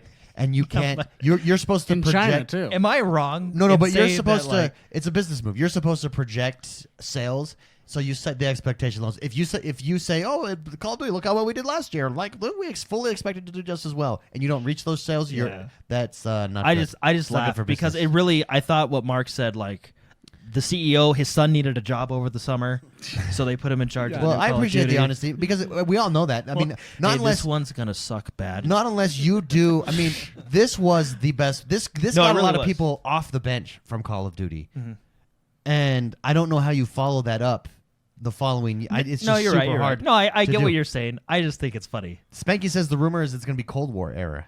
That's cool. So 80s. Yeah, that's cool. Well- the 80s are cool. All I know is it's not going to be as good. You still have access to a lot of the good weapons, right? Yeah. Stuff. I think that would be a good time period. But you get some like big hair personality. in there. some big hair action movie personality. 80s movie action, like Yeah. the action Some dad. Some Didn't Rambo. Black Ops 2 or one of those take place between like in Cold War? That was like a Vietnam type. That was Vietnam, yeah. Okay. So that would be cool. But no, Anyway. I think Battlefield is the way that they've changed. I really appreciate that about Battlefield 5. Yeah. Instead of, oh, what do we play next? Let's forget about it. No, and people in chat are saying it's bad for CEO to overpromise. Right? Like I get that. You're right. Thinking about it that way, you're correct. But I that is think- pretty funny. I think just wait. And if you have 3 developers doing it, then you could do it every 2 years. What's really funny is and you got 6 years as a developer to work on a new Call of Duty game. What you could do with that? Woo. How does it make your development team feel? I know. Like, They're like, hey guys, we got these guys this year. The JV squad is all up. you do is bring them pizza. The JV Bring them pizza and soda. And the they're good. JV squad is up. I mean, it's the entry level squad. We wish Infinity Ward was doing it, but we had to go with these guys. But these guys over here, I promised them something and I lost a bet. They should do. I They should do what like, Assassin's Creed It did. just sounded funny reading it. Like it's not going to be as good, but it's coming out this year. We just got to get past this one that they're doing, And then when these guys and then get we back, can be back on schedule. They should do what Assassin's Creed did and Take a year off? just have these other developers work on Well- a side scroller platformer Call of Duty. yeah, Call of Duty Chronicles. Right? Is that what? Yeah, Call of Duty Chronicles. Because Let's be honest, that's basically what it is. Well, honestly, I think what Battlefield does well, like for example, I think splitting your game up between years is good because one, we're still playing Battlefield 5, right? And it's Yeah. still got a good Oh, yeah. community. We're getting free updates, which is great. The hype is still there for the game, but it also builds your hype for the next game, right? It 'Cause gives you're not me- expecting it. Right? Give me a chance to miss you, Yeah. right? And then and there's so And many, then you don't have to worry about your JV team building a game Building a that's not as crappy good version. as last year's, right? well, and here's We're what not even updating the engine this time. I mean, they're just. and here's what's problematic. we might not even have guns. They've implemented new systems in Call of Duty that are built to encourage you to always play their game, i.e. the Battle Pass, as a perpetual game. To come out with a new game the next year goes against that, right? Like, I think we've evolved past the every year game release, and it's largely due to the Battle Pass. Mm-hmm. No, I agree. Right. Well, and rumor is that the Modern Warfare is still going to come out with their Battle Royale mode, Yeah. which Battle Royale, in its nature, keeps you playing, right? Sure. Because there's, Anyway, but yeah, it's interesting. I just thought that article was funny. There you go. But anyway, new Call of Duty this year. New Call of Duty. Probably won't sell as well as last year's. Crystals. Dark Crystals. Kingdom Hearts. Dark Crystals is last. We got 2 more stories. Okay. Hurry up, we get there. I want to talk about Dark Crystals. Kingdom Hearts 2.8 final chapter prologue. Rumored. This is the rumor zone. Rumored to come out this month on Xbox. There was an accidental putting up of the game on a store, and then a very quickly taking of it down. Ooh. They flipped the switch on accident? Yeah, they're like, oh shoot. Drag Not and drop. that switch, stupid. The other one. Yeah. Damn it. Yeah. So anyway, rumor is final chapter prologue will be coming out. I think it was February 18th or something like that. Yeah, February 18th. Now that's just a might, right? That's a big rumor. It's not confirmed or anything like that. But anyway, pretty cool. If you've never played a Kingdom Hearts before, these final chapter prologues are good ones to start with because they have all the games leading up to the new Kingdom Hearts 3. So, and I believe we have Kingdom Hearts 3 Recoded DLC coming out to Xbox as well. There you go. So, then we got Dark Crystal. Dark Crystal. Yes. And then there is actually one more news story Yes. after this. So Dark Crystal. Well, here let's do the other news story first. Okay. Bleeding Edge closed beta Oh, yeah, it's coming. is gonna when, this week? Valentine's Day. Valentine's Day. If you pre-ordered the game, you have it automatically. I know what If- I'm doing for Valentine's Day. If you have Game Pass, you also have the access to the beta. look It how is cool one it day looks. only. It is going to be on Valentine's Day, February 14th. Thankfully, at my house, we celebrate Valentine's Day on the 15th, so I am good to go. That's a smart move, actually. Yeah, we did it one year by accident because we actually literally thought Valentine's Day was on the 15th and then found out it wasn't. But we had such a good night because no one was out. I hate Valentine's Day. Can I say that? Yeah, it's It kinda- is the most. It's a stupid holiday. It's the most I don't have any expectations, but while everyone else is getting stuff, Look at those pants, man. and you don't get that anything, guy. That guy reminds me of David. it's default expectations. Because he was 600 pounds? No, because he was just 'Cause the I- way he squats. Yeah, that's Look right. at those breasts. Yeah, yeah. They're right there. That guy. Okay. Look at that. Look at those. That's those a glutes, that's man. a squat. Look It's at the how much glutes. he's lifting too. It's the glutes. It's those glutes. Look at those glutes, man. They're very distinct. And He's got good form. do you see how his like the animation of his butt gets more defined? As he, that's That's what my detailed. Now that's a butt pounder. Yeah, I know, that's guy. Look at that. Look at that. That's what my animation does. Anyway, if you don't know what Bleeding Edge is, it's personally one of my most anticipated games. It's essentially a brawler, right? It's kind of in the same vein of as an Overwatch style game. It's a hero-based brawler. Yeah, hero team fighter brawler. But anyway, beta is going to be on Friday, November 14th, or November 14th, February 14th. And We played this at E3, E3. I and loved we it. weren't expecting to be blown away like we were. That was our like game of E3 when we played it last I loved year. it. was Yeah. It was really good. super Super excited fun. for it. And then, I mean, the game's only going to evolve. I'm sure they'll have ranked modes and stuff. I'm really excited for this game. So. Yeah, me as well. Don't worry if you do have to hang out with your significant other on Valentine's Day. They are going to have another one on March 13th. But Valentine's Day is like a social pressure holiday. It's a holiday based 100% on social pressure. No other holidays like that. Mother's Day. Okay. like that, yeah. I'm But- seeing a pattern here. Holidays involving women. Social pressure holidays. Because nobody cares. Let's be honest. If you skip Father's Day, No one no cares. big deal. Yeah, it's no big deal. I don't care. Yeah. But if you miss Mother's Day, ooh, or Valentine's Day, ouch. Yeah. So anyway, Bleeding Edge on February 14th, really cool. This next story, I didn't know David was so excited for it. I Yes. actually thought of James Oh. when I put this one in because it is coming to the Switch, and I know James plays there on we the go, Switch. there we go. But Dark Crystal: Age of Resistance Tactics.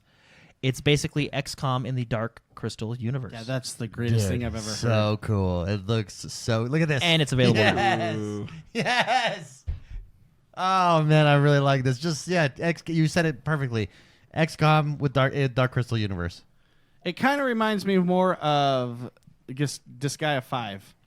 Oh yeah. Than well, I mean, XCOM. a little bit more zany, of course. Well, yeah. Well, even just how see how There's it's like levels. yeah. It looks more like Disgaea 5, but that's not a bad thing. No, it's not a bad thing at all. That's a fun. This is cool. This is a cool concept. It's out now. Out now. You could do that with any game. Any game. It's the You same really could. mechanics, just a different skin Tony Hawk, of Tony Hawk's Tactical. tactical fighting Tony Hawk. Yeah, I just okay. I just grind. Dope nose or whatever. 720. Okay, 720. 720. Oh, but this will burn my 720 energy. no scope. This will burn my energy for 3 turns. I don't know if I want to. Ah, my ankles. Oh, I broke my ankles. I lost my movement. That's half Oh movement. no, the cameraman's down.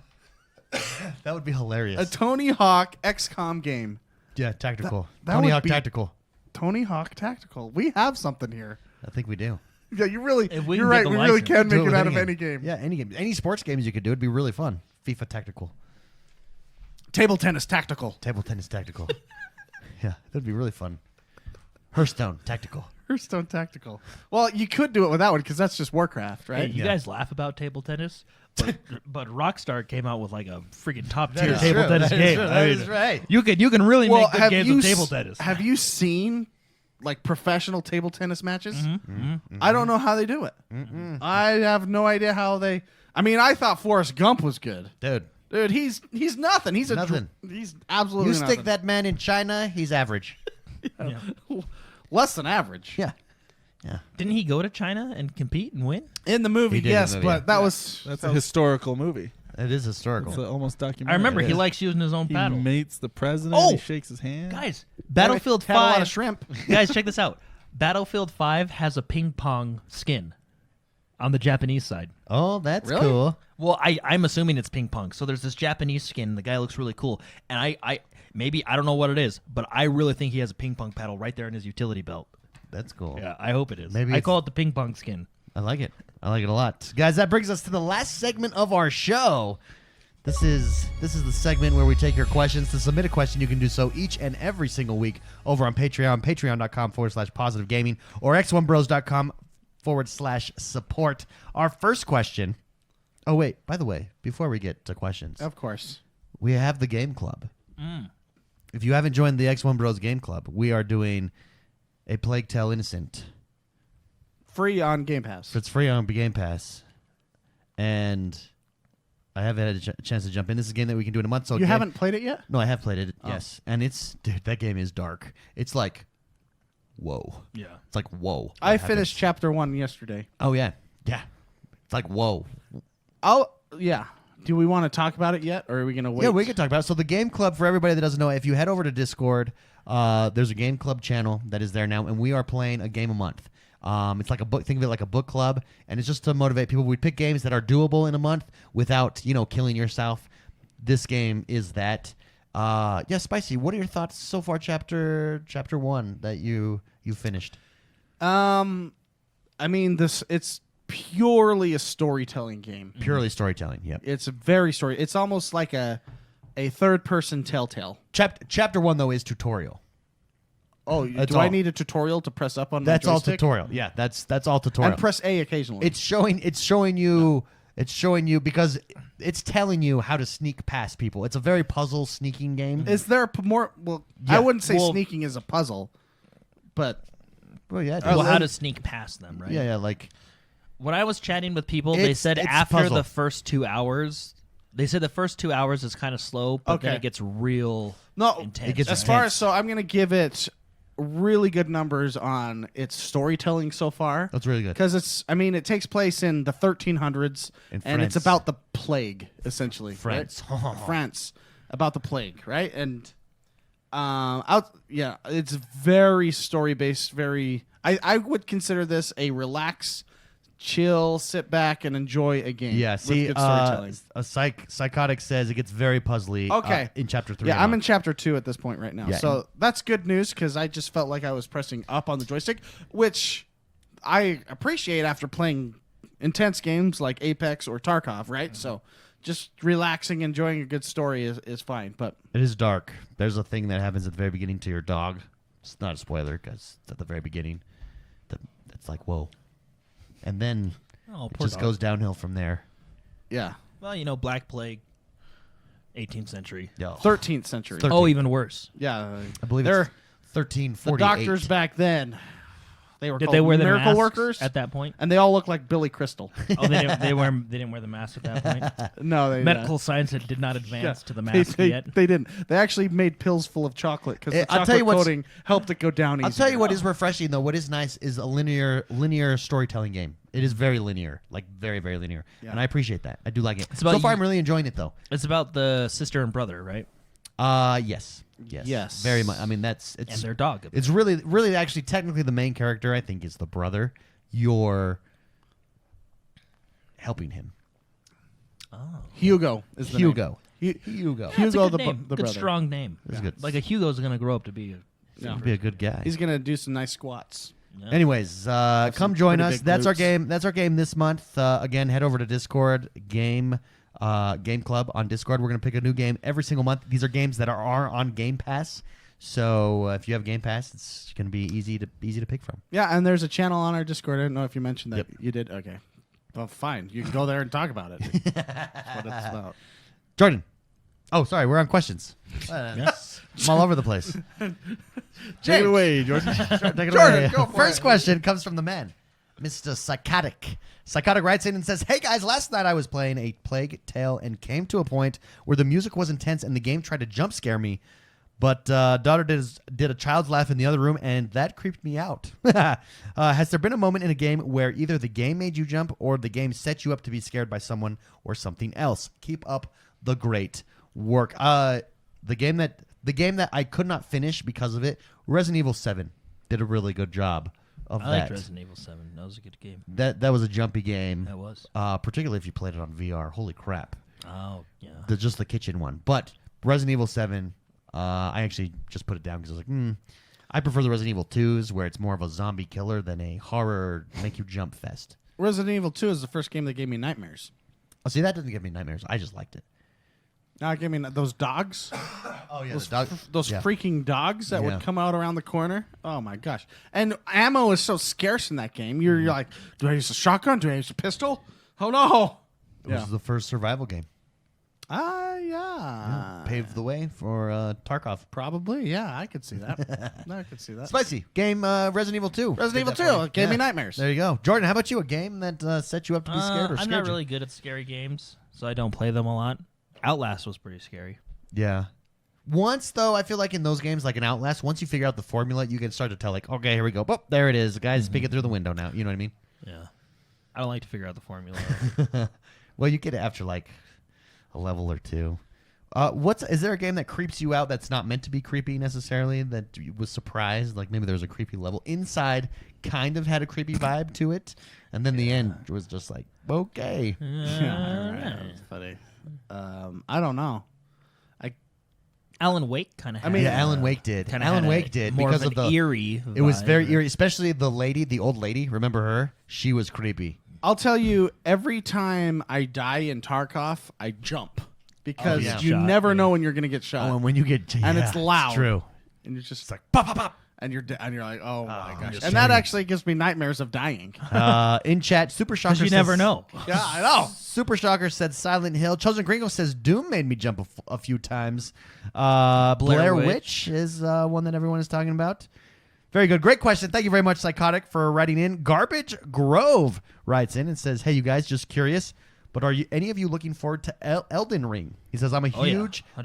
Soulsborne fan and have beaten all the Souls games, Bloodborne, and Sekiro many times. So, of course, a Souls-ish game based on Norse mythology in an open world is my wet dream, especially since George R. Martin is working on it as well. I've heard rumors of it releasing summer 2020, so I'm surprised I haven't seen much hype behind it. Just wondering about your thoughts on it and if any of you guys are looking forward to playing it. Thanks. Love you guys. P.S. Long live the bastard. All right. There you go. That's for you. Yeah, Jordan. that's For that, you. that. Does that make you feel good? Yeah. Yeah. I'm excited for this game because I like anything From Software does. There you go. Just by default. I bet you they'll show it off at E3 and then we'll get a release date. Yeah. Summer, you think we'll get that this summer? A release date? Maybe like tail end of summer. Okay. See that. I, Spicy. I think we'll get it this year. Spicy. Does this game scratch you in the right way? The idea of it, absolutely. the concept? Absolutely, 100%. I mean, I even enjoyed the style with the new Star Wars game that just came out. Oh, yeah. You know, whenever you have that style of difficulty and enemies respawn and you have to unlock the different maps and everything, the format is genius. Yeah, I just remember this dropping at E3. We were in the audience. It was at the Microsoft. It was on the Microsoft stage, and it was we were like Lord of the Rings, and it was George R. Martin, and it was everybody cheered. Super cool. Yeah. Very exciting Very stuff. excited for that game, yeah. Garbage Grove, great question. Thank you very much for writing in. Rooster Cogburn writes in. Isn't Rooster Cogburn True Grit? That's True Grit. That's Rooster Cogburn. John Wayne, True Grit. Boom, nailed it. I'm That's so right. proud of you. Do you want me to give you like some acknowledgement? Take that to the bank. All right, David, good job. Thank you. Thank you. Hello, everyone. He says, I'm new to the community and really like the positivity everyone brings to my favorite hobby. You guys make great content, and I'm looking forward to future episodes. Well, thank you very much, Rooster Cogburn. That being said, I'm looking for some advice. He says, my son is soon to be 8 and is obsessed with Roblox and Fortnite. He hates losing and refuses to play anything else that he feels is challenging. He seems to take losing well in other aspects of life like sports and board games, but not gaming. Any games you guys could recommend for us to play together and help him branch out? Thanks, guys. Keep up the good work. Rooster Cogburn, that is a really good question. Spicy has some experience with his nephews. Do you have any thoughts, any ideas there? I mean, games? it's tough. Kind of weaning people away from, or not even weaning away from Fortnite, but giving other experiences. Yeah, so it's really, really tough. I actually have an opinion on this. I feel as though there's a lot of issues with people they're not used to losing, Sure. and it makes it hard in their lives if they've never had to lose to lose. Yeah. if that makes sense. Fortnite is creating that, you think? No, I just think just the nature of, I mean, I don't want to get, too crazy, but just the nature of when I was a kid, I lost soccer games when I was, playing recreation soccer. Now I go to my nephew's games and stuff and they don't keep score. Oh, yeah. I see what you're saying. Stuff I see what like you're that. saying, Like, I believe that losing is very important for the psychology and the well-being of a person. Yeah, you can't win if you don't lose. Correct. And so, like, even my nephews, they were huge San Francisco fans, and when they did not know how to handle Really? Really? Interesting. For the Super the Bowl. Chiefs winning, right? Yeah. So it was actually really interesting to see that. So it's kind of interesting because now we have this world where they don't want to introduce any, failure to children, and I think it's doing some interesting things to their psychology. Sure. So that said, I can totally relate to this question. How I would do it, well, not how I would do it, some suggestions is if they like sports games, introduce them to sports games, such as Madden if they like football, Sure. such as FIFA if they like soccer.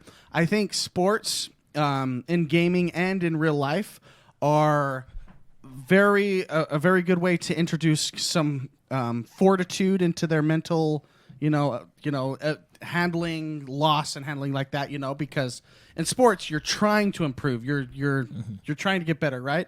I can see that in fighting games as well. Well, it's very because it's one-on-one. Because it's one-on-one, yeah. I feel as though that, I don't know, Madden might be a good one. I don't know.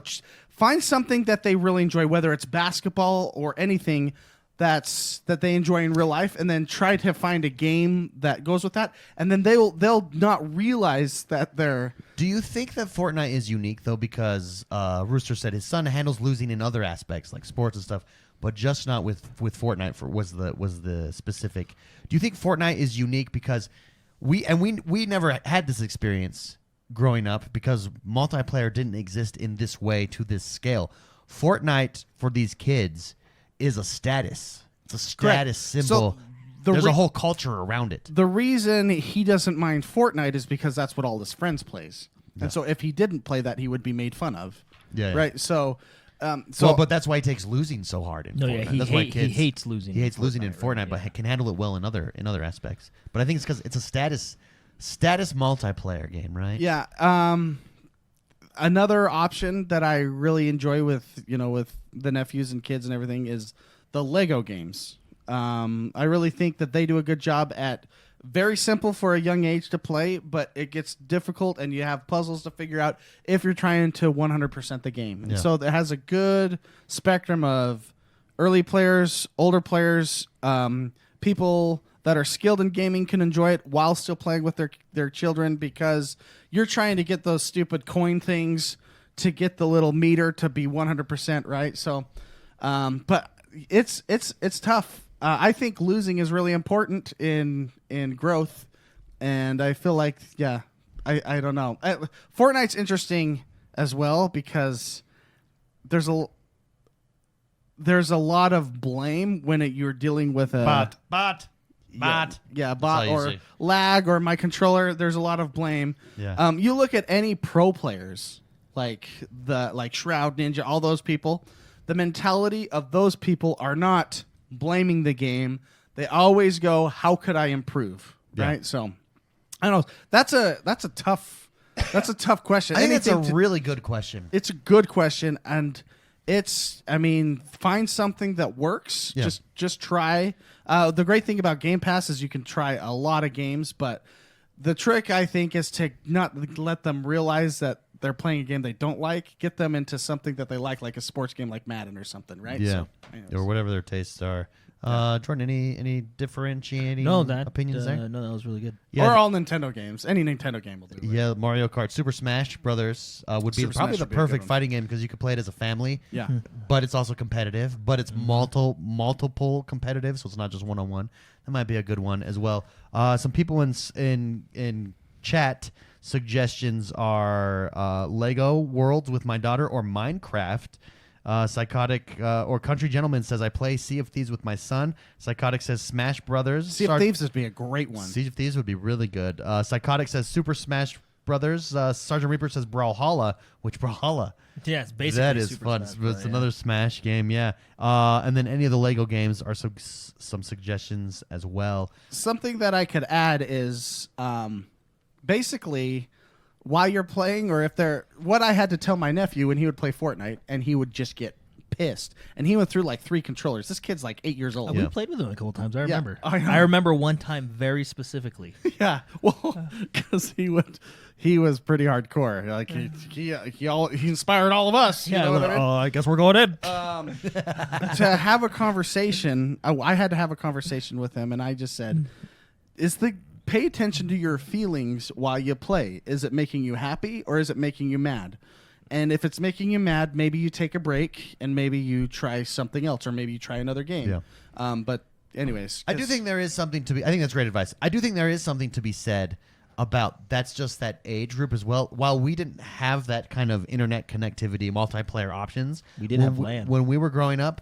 I didn't. Well, You no, did. we Well, had we two, had- no, we we had had two Battle.net. players. Yeah, well, no, we had 2 players. That's true, like- but that's not till I was in junior high. And- like at even that on the point. PlayStation, Tony Hawk, you we versus me. always. But see, when we were playing Battle.net and we did like No Rush 5 Min, you Yeah. know, and then they came at 3 minutes.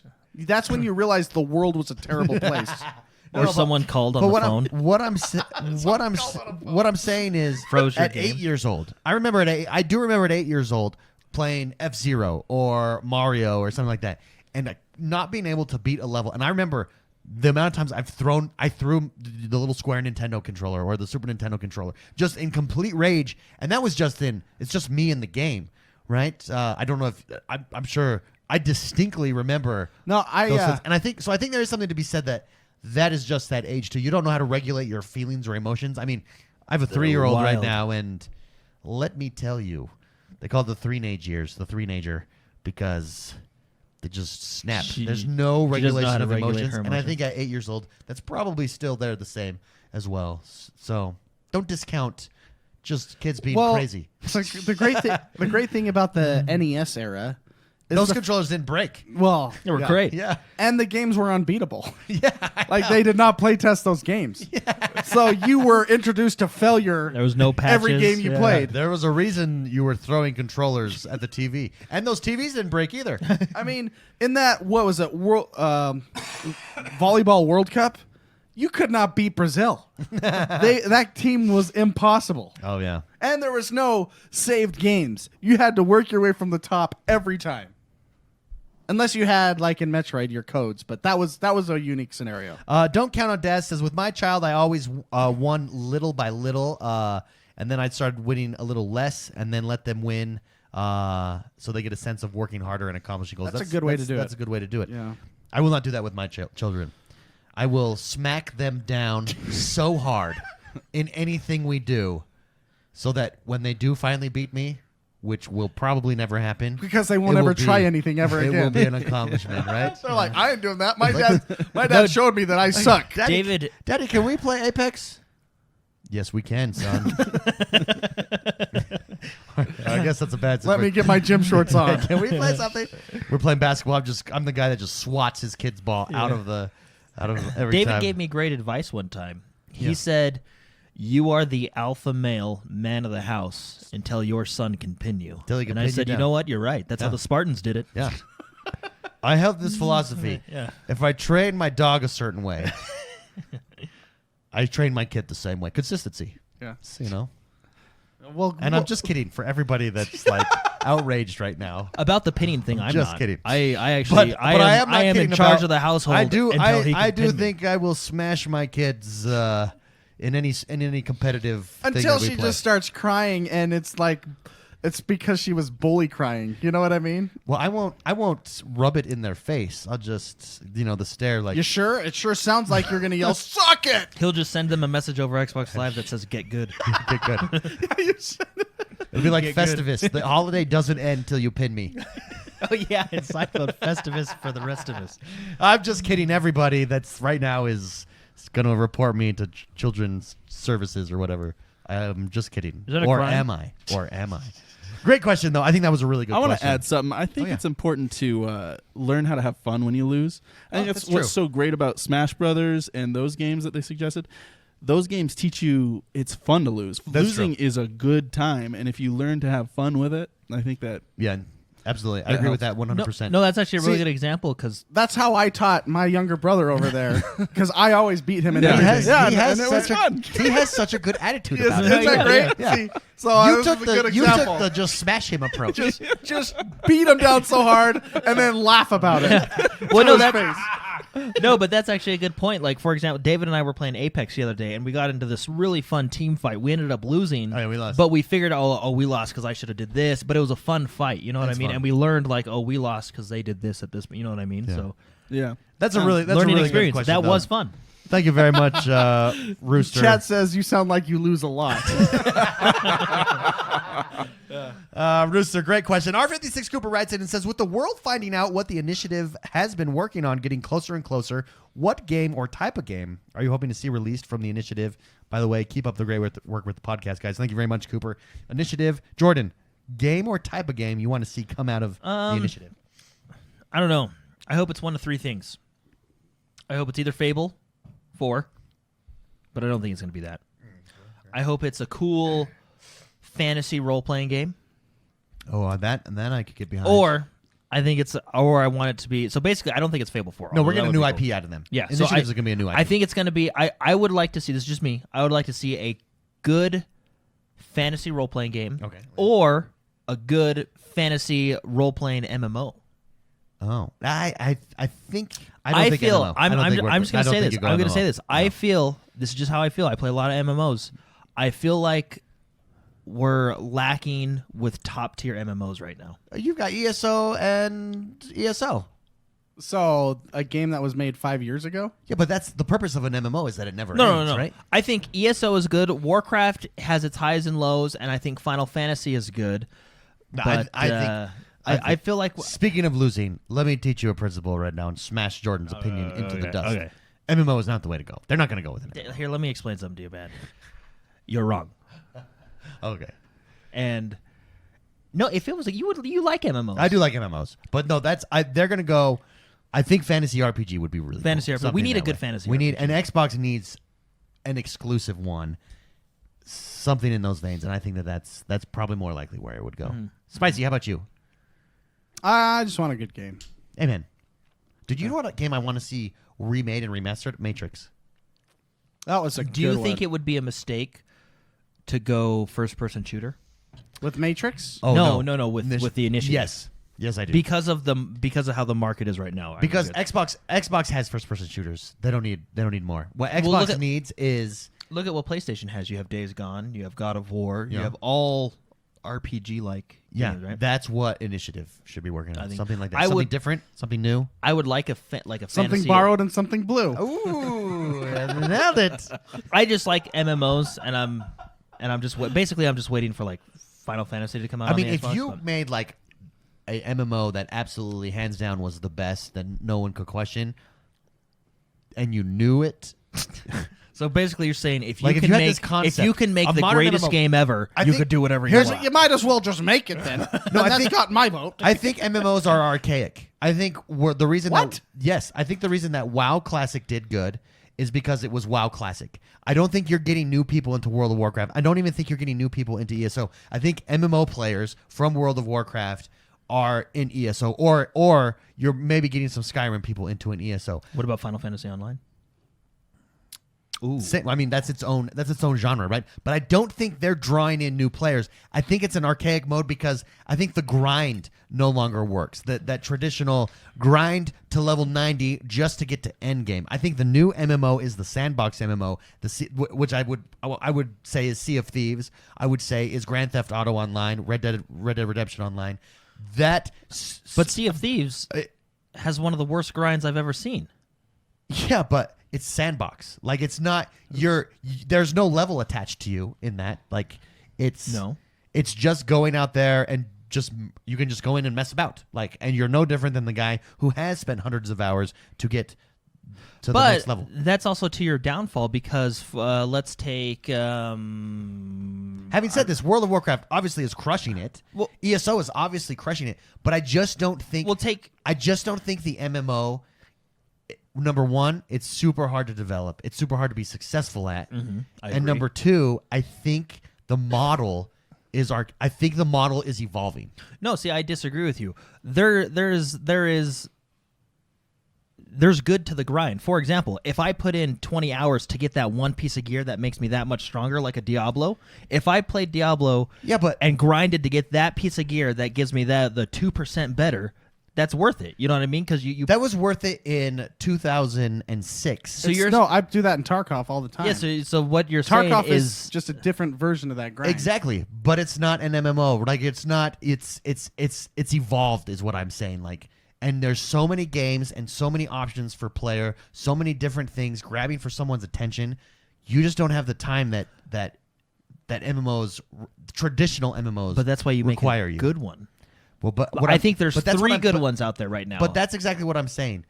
I think Sea of Thieves is an MMO. I think Grand Theft Auto Online is an MMO.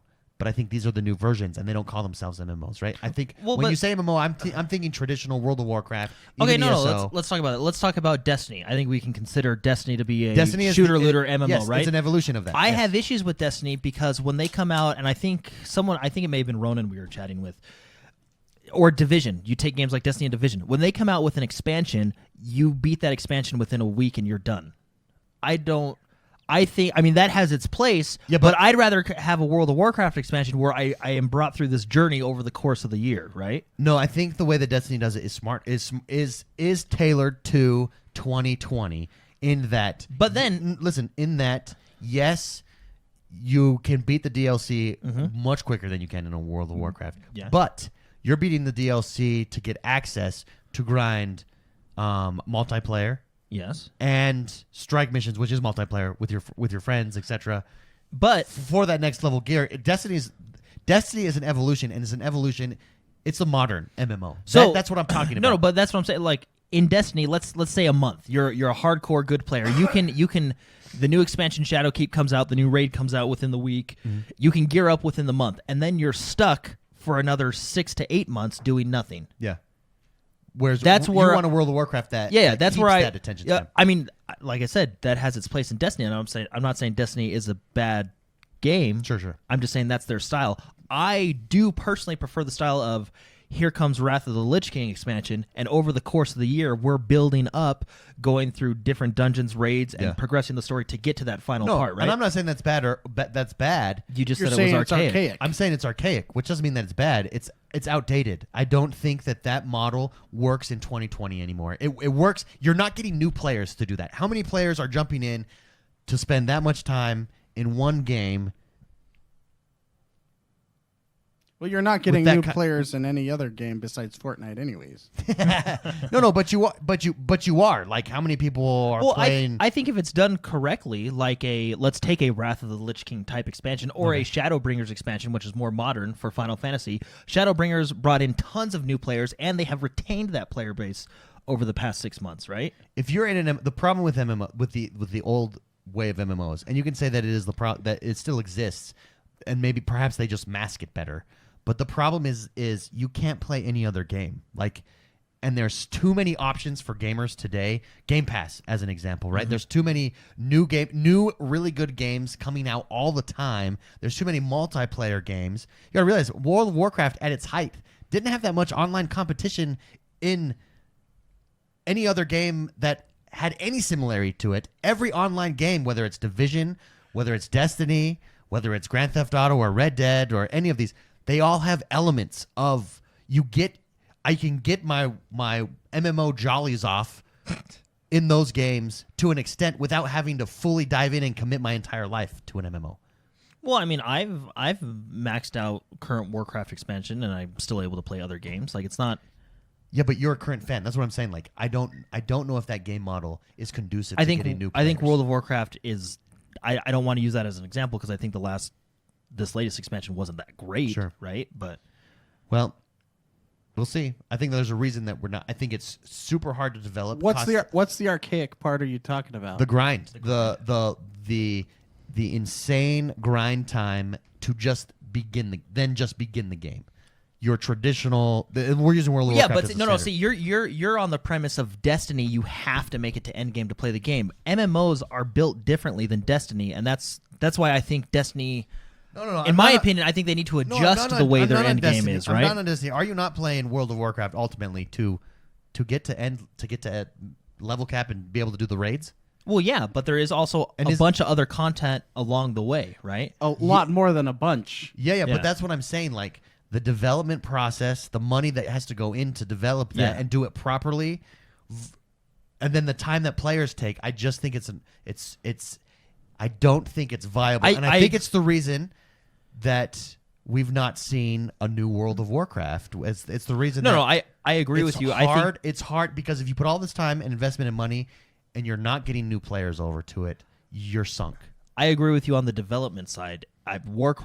Original World of Warcraft took 5 years to make. I think Guild Wars 2 took 6 years to make. Right, like they do take more time.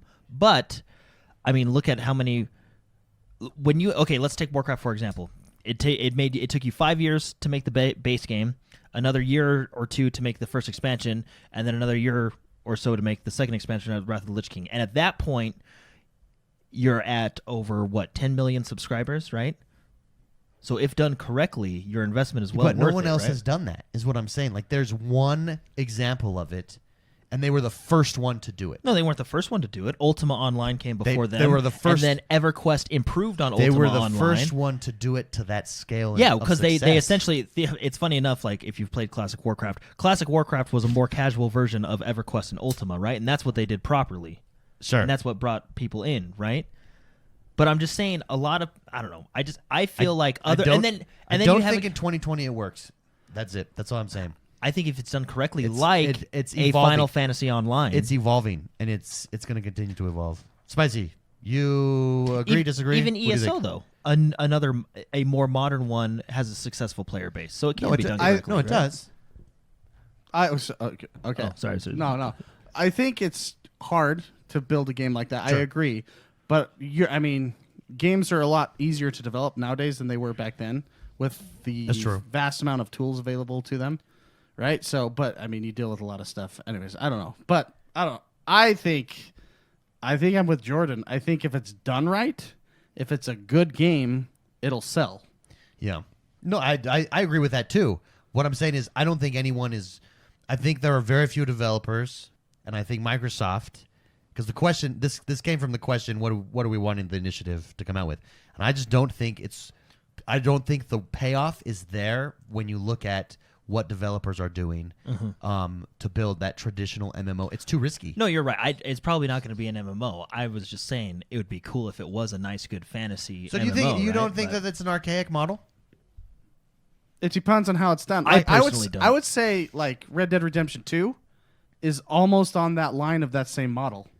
No, that's what I'm saying. Well, the old I'm model. saying it's but I'm saying It's that slightly modified, it's but a sandbox though. That's the thing. You're not You leveling kind your of- character. you kind of are with your weapons and I don't know. You kind of are. Well, yeah, but that's my point. You're kind of doing that in Grand Theft Auto as well, right? With your housing and your vehicles, stuff like that. I'm saying that's the evolution. I think those are closer. Those are the new MMO. Like that's the evolution of MMOs.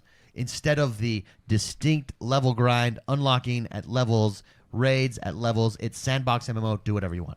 Like that is. The new I MMO. can see that, but if it's done right, that's what I'm saying. Well, no, Because so look at like the most that has modern its- version of it. I think would be Black Desert Online, which is very very sandboxy. And how long did we play Black Desert Online? Which again, how much? That had AFK fishing. I could play other games while I played that one. No. Like I get what you're saying with let's take Sea of Thieves for an example, right? You have an end goal to reach, and you can start wherever you want. You can just jump in and you can go to the Skull Forts, or you can play more casual or whatever, right? I get that. That has its place, and Yeah. I do like that model for that application.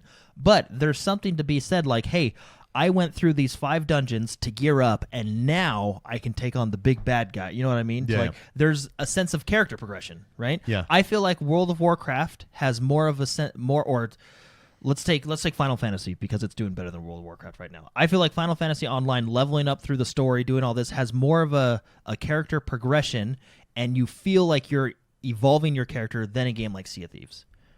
I agree with that. But that's the appeal to that type of game. That's what I'm saying. Like the appeal to an MMO is you're growing No, I with get the appeal world, to an MMO. right? Yeah.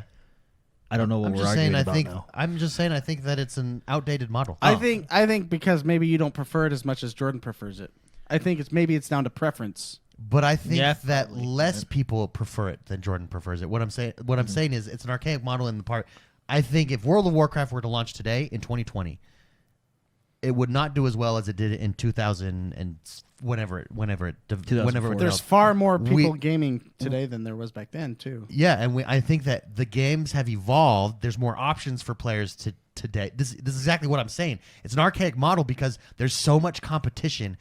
It's a hard sell. It's a hard sell today. Like the fact that I can jump in for 10 minutes, go shoot a prostitute and put her on the railroad and let her get ran over by cars. Like that's Yeah. that's a bigger Get a appeal. quickie up by the Hollywood sign. That's an AFK. easier And then run 'em off the cliff. That's an easier sell in 2020. That's exactly the point that I'm making. What if It's an archaic model. What if we had that same archaic model with fast travel?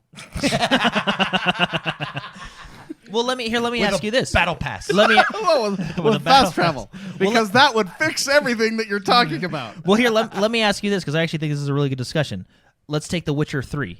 You're loving that game right now. That, besides its single player element, is essentially Besides the fact that it's not a massive multiplayer online game. is a similar setup of character progression. You're progressing through your story. You're progressing through your zones. You're constantly upgrading your character, upgrading loot, gear, stuff like that. Right? It's the same concept as the character I will tell you. progression My point of MMO. My right? point is exactly what Don't Count on Daz says. He says, I'm with XoneBros. It's an old model that's dying. It's just getting blended with other genres. That's exactly my point. That it is evolving. Blended is another word. The elements of it have been put into Destiny, Division, Sea of Thieves, Witcher. Like just same as RPG. RPG elements are now in every single game, right? That's my point though. If you take and I'm not saying that MMOs cannot get stale because they can, right? That's why you kind of move on. To What different is games. the? Is but it I ESO feel the like second most, or is it fantasy, or is it Final Fantasy? It might be Final Fantasy. it's the second top three most. are Warcraft. I think Final Fantasy is. And there's probably Vying everybody's for them. probably going to say like, oh no, you forgot about this game. There's probably some mobile MMO I'm sure the that's top. crushing The thing it. is the reason. RuneScape. RuneScape is destroyed. Yeah. No, I think the reason those three are so big is because they're all subscription based, with the exception of ESO. You can play that one without a subscription. Yeah. But what's so amazing about at least Final Fantasy and Warcraft is they're subscription based. Which that part, I do see the point that may be getting archaic. Like subscription based games for one game is kind of not like it Well- turns people away. But Well, regardless, this is a good discussion. Cooper got us off on that tangent. Thank you very much, Cooper, for writing in. Bearded Panda writes in and says, "What's up, guys? Hope all is well. My question is, how do you feel about Sony waiting until after Microsoft gives their price before they announce the price on the PS5?" He says, "I personally think they are worried. Mind you, it might be a good marketing strategy, but it's a little cowardly to me. To me, it says that they don't think their console will be as powerful and therefore wants to get it at a lesser price to move units. I really don't think Phil and Microsoft will put out another less powerful console." He said they will never be less powerful. That's just my opinion. Just want to say thank you guys for all the hard work you all do. Love the show, the community. Keep doing the great things you guys do. Thank you very much, Bearded Panda. Appreciate it. I don't know how I feel about that either way. You're kind of in a catch-22. You've got to release your price. yeah, If you're Microsoft or if you're Sony. I do know with the PlayStation 4, they were going to bundle their Connect. What I don't know what they call theirs. PlayStation Eye. The Eye with it. When Sony announced theirs, it was a last-minute decision. Let's drop the price by $100, and we won't package it with it. Can you imagine They that? were. It was included. Oh, guys, take it out of the box. Hurry. I mean, guys, do it worked. That Delete that slide. Delete that Take that one out, PowerPoint take that one out, slide. take that one out. Yeah, take it out. I mean, it was a Just take it out. It was a smart move. They hit the ground running, and then they had the games to back it up.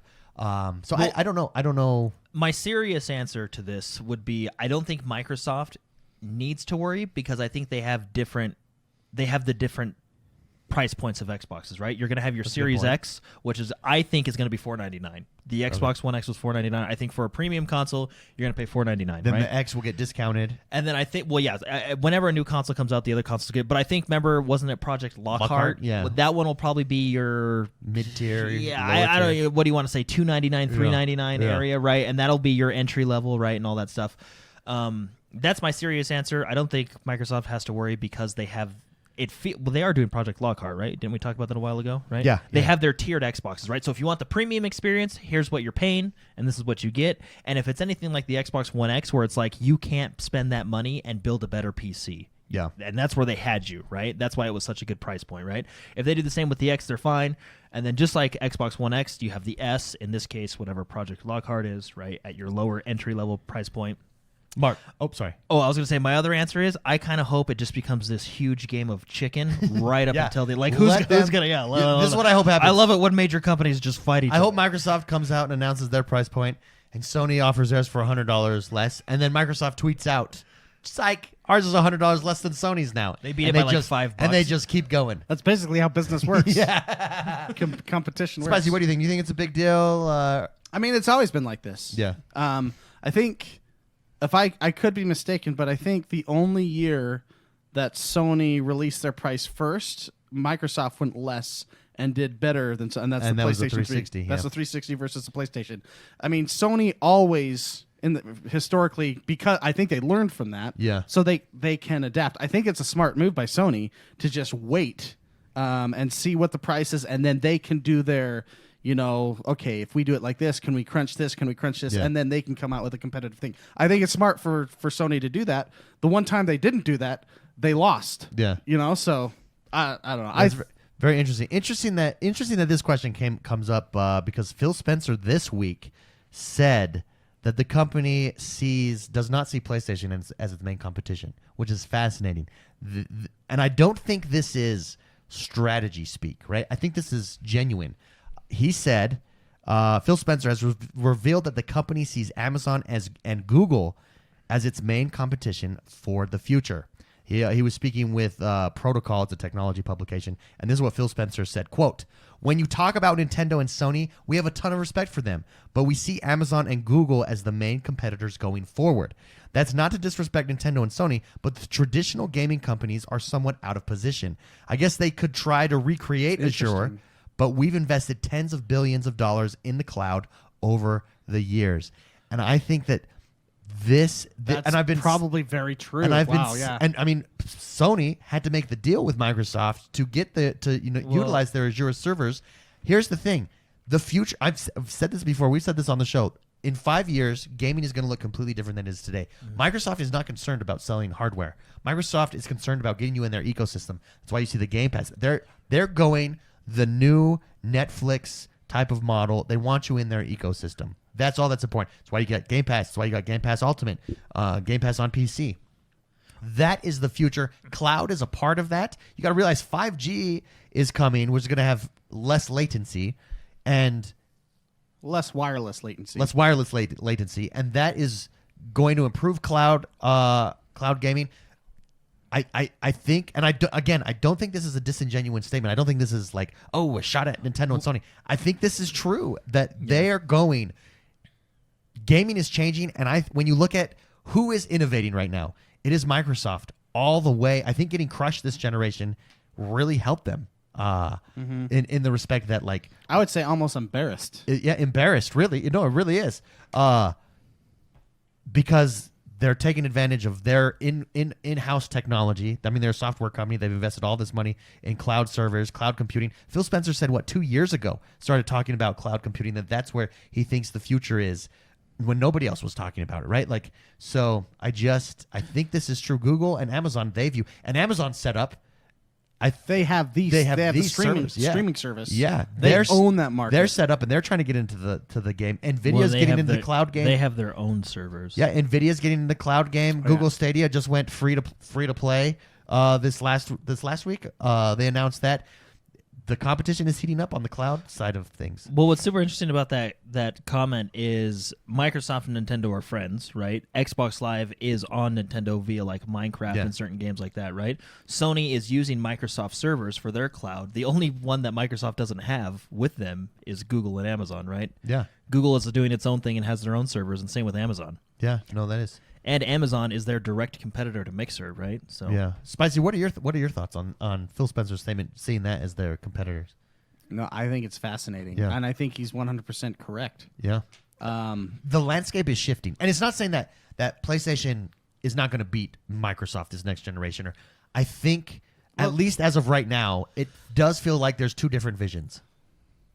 Yeah, who is it? I think it's IBM that plays the patent game, they own all the patents, so that's how they're still relevant. Yeah. Is everyone that uses any technology has to license to them, right? I think Microsoft might be playing that card as well, because I mean, Jordan just mentioned Sony has to go to Microsoft to do certain things with their servers, right? Or I think you mentioned Well, they're using the Azure servers, The Azure right? servers, For, yeah. Azure. and that's the sign of people that were anticipating where things were going. Yeah. Amazon purchasing Twitch 5 years ago was looking at this. I mean, and Amazon has more servers than God. I That's think. their number one. People, when you don't realize that's their number one business is web servers. Yeah. So AWS. yeah, and then you have Google, which they're trying to put fiber into the hands of everybody. You know, I see Phil Spencer as being 100% correct. Yeah. That's their competition, and it's totally shifting. And with the 5th generation 5G coming out, you're going to see wireless devices being able to be competitive. Whereas, like in my house, when I built this house, I wanted to be competitive, so I just put Hardwire everywhere. hardwire everywhere because I wanted to be able to game everywhere. That possibly might not be the case, although you run into the frequency issues of having line of sight stuff, and they still have to work some things out with that technology, I think. But wireless gaming, competitive gaming may be a thing. Yeah. Well, what's interesting too, Mikey Barra got into it with someone on Twitter. I would say like 2 or 3 weeks ago, and the person on Twitter is a hardcore Xbox fan. Was it Randy Pitchford? No, it's. I feel like he's getting into. It's someone that has. It's someone that has. He does a lot of Xbox stuff on YouTube. And he's known as being a little bit of a troll, but he got into it with Mikey Barra, and he kept making the point. No hardware. We need to. Why are you taking away the power of the Xbox brand by letting me play everywhere? And Mikey Barra said, "You're thinking too small. You've got to think scale. What is scalable? And hardware is not." Scalable at the same side. I'm paraphrasing here. If Mikey Barr is in chat, he's probably going to say I didn't say that. no, but he was making the point. You're thinking too small. Going this route, it's scalable. It's scalable to everybody. Microsoft has said they want games in the hands of 1 billion people. That is the kind of scalable structure that you're building with cloud streaming and with the Game Pass, et cetera, et cetera. Do you remember when we first started talking about this a few years ago? I asked you guys the question, isn't this kind of worrisome because you're giving up your foothold in the living room with the Xbox? Like, if the X game came to PlayStation, why buy an Xbox, right? Sure. But since then, you're right. I mean, what's more valuable, selling an Xbox with an exclusive on it that'll probably sell you like 1 million copies, or selling 10 million copies across everywhere, right? Because your name is still out there. I mean, look, Microsoft owns the Havoc engine now, don't they? Which is pretty much every game uses, right? Yeah. So you're supporting them no matter what you're buying. Yeah. Yeah. Well, and that's the thing. I mean, I believe it's IBM who they buy patents and then they make money because everybody has to do that, right? Well, and BS420 in chat says everyone has cell phones. If everyone has cell phones, you can sell software, right? Like, and that's why. That's exactly what they're looking at. Absolutely. Anyways, it's a great question, Bearded Panda. It's a great discussion to have. We have one last question, and then we'll get out of here. Fancy El Chavo writes in. Fancy El Chavo says, do you guys feel that there is room for a family of Xbox consoles in an increasingly crowded gaming market? I feel like the strategy could backfire in the same way I feel when I go to a restaurant that has a large menu. I tend to fall victim to having too much choice. If you do watch Hell's Kitchen or 24 Hour with Gordon Ramsay, he always, your menu's too big. You gotta be mastering these things. Mm-hmm. In this Cheesecake Factory, we're looking at you. Yeah. In this case, I think the purpose of the they want you in your ecosystem. If having multiple hardware devices gets you in their ecosystem at a certain price point, I don't think it's a bad thing for them. Well, this is a little different because it's more of a brand, right? You're buying the Xbox brand, right? Yeah. And it's kind of like, well, it's set up. It's the Xbox Game Pass, right? Yeah. Yeah. Well, and use cell phones as an example, right? Everyone has a cell phone. Some people have more expensive cell phones than others, true. but everybody has one. So, for example, us three will probably get the Series X, right? Yeah. James, He'll probably play on his cell phone. well, no, but James might opt in to get the Project Lockhart, right? Because it's more his style of box, right? You know what I mean? Like, Because he's not a gamer. Oh, can you hear me? I'm sorry, I didn't look over. No, there. but Don't worry, that's I not think an it- offensive statement. I don't get No, I think of kidding. it, and what they're going for is it's like cell phones. Everyone has a cell phone. Some people have more powerful cell phones than others, right? But everybody has that base cell phone, right? Having said this, it's all about the name of the game is the game. It's been since what reading the console wars has really illustrated to me since the beginning of time, since this started. Hardware is not where you make money; Yeah. it's in software, and it's really interesting to see the parallels between when the fights back then and the competition now, and how things are progressing. So, and when all is said and done, Nintendo will still be crushing it. Yeah. Yeah, I mean, they just do whatever they They want. just do whatever they want, and you buy their stuff. I don't know how they do it, but they just do it. The name of the game is Because the they- game. they It's don't the game. care. They have games. They have great They games. would- they They don't would- care about graphics. What do graphics matter if it's a great game? It doesn't. Well, and weren't they the ones that they totally offended Sony or they red wedding Sony? They created the PlayStation did, basically yeah. by pissing Sony off. Yeah. At that point, you gotta kill their whole family, or they're and gonna what's come so, after you. What's so You funny know what I mean? is, remember when they announced their Joy-Cons and the guy was like, I can lay down on the couch and play like this, and you're thinking that's hilarious, but wow, like you really can do that now. Yeah, Nintendo's Like, like they they're just- funny. I bet you their stuff, But guys. it's games. The name of the game is the game. Look at Nintendo Switch is successful because you had a once in a lifetime Zelda game drop when it launched. Then you followed that up with one of the best Mario games to drop. And then you follow that up with any other of their first party titles that just absolutely crushes it. And then you have And they don't care about graphics. They're not the most powerful machine. They're not even close to the most powerful machine. They're much closer to my phone. That's in my pocket right Yeah. They're now. much closer to the 360. Yeah. Then yeah. then you have the But appeal they've got of, great games. Yeah, and then you have the appeal of, do you want to play Witcher wherever you want? Yeah. Here you on go. lesser graphics. And why are you willing to play Witcher on lesser graphics? Because it's a great game. And you can play wherever you want. Yeah. James, you should get that game for your Switch. It's fantastic. it is really It's good. one of the I'm greatest blown games. away. You've never played that, right? Yeah, we talked about that today. Yeah. One of the greatest I games. made He's out- reading the books. I'm reading I the made books. I made hours in and I'm blown away. Well, man. I'm actually just back to where I was. We'll get before. it for you for the Switch. You know what? Happy Valentine's Day. What was the game that we talked about earlier today that looked really good? That you're like Dark "Yeah, Crystal." Yeah. Dark Crystal That's gonna be Tactics. higher on the list. Dark than Crystal Witcher. Tactics. yeah, the Witcher. You think? Yeah. The Dude, Witcher, I I would love argue, Jordan would agree with me, David might. I would argue that The Witcher 3 is the best game that has ever been made.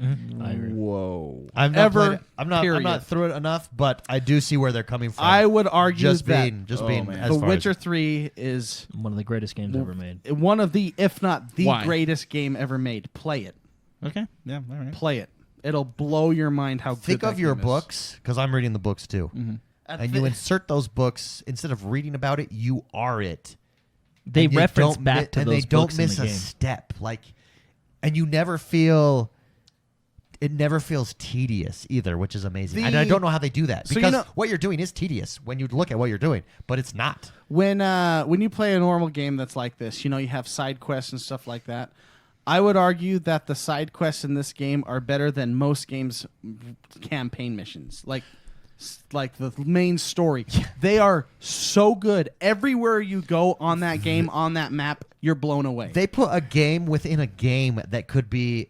That's did. so good. It's actually they made it a so good. standalone game. Yeah, they that actually made it the so good. standalone game is worse than the game within the game, and that is Gwent. Like, I spent 50 hours playing Gwent. It's a card game in the game. So here's where I'm at because so I kind of disappeared from gaming for a little bit of time, and when I came back, I left gaming probably around like Halo 3, and I loved it, right?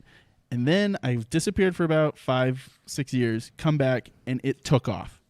Gaming was not the same thing that I left, but Nintendo was still there, and they're still doing the same thing, Yeah. and so I'm comfortable with Nintendo. Is Witcher, because I can't get in. I've tried to get into the games. They're just too far ahead of me.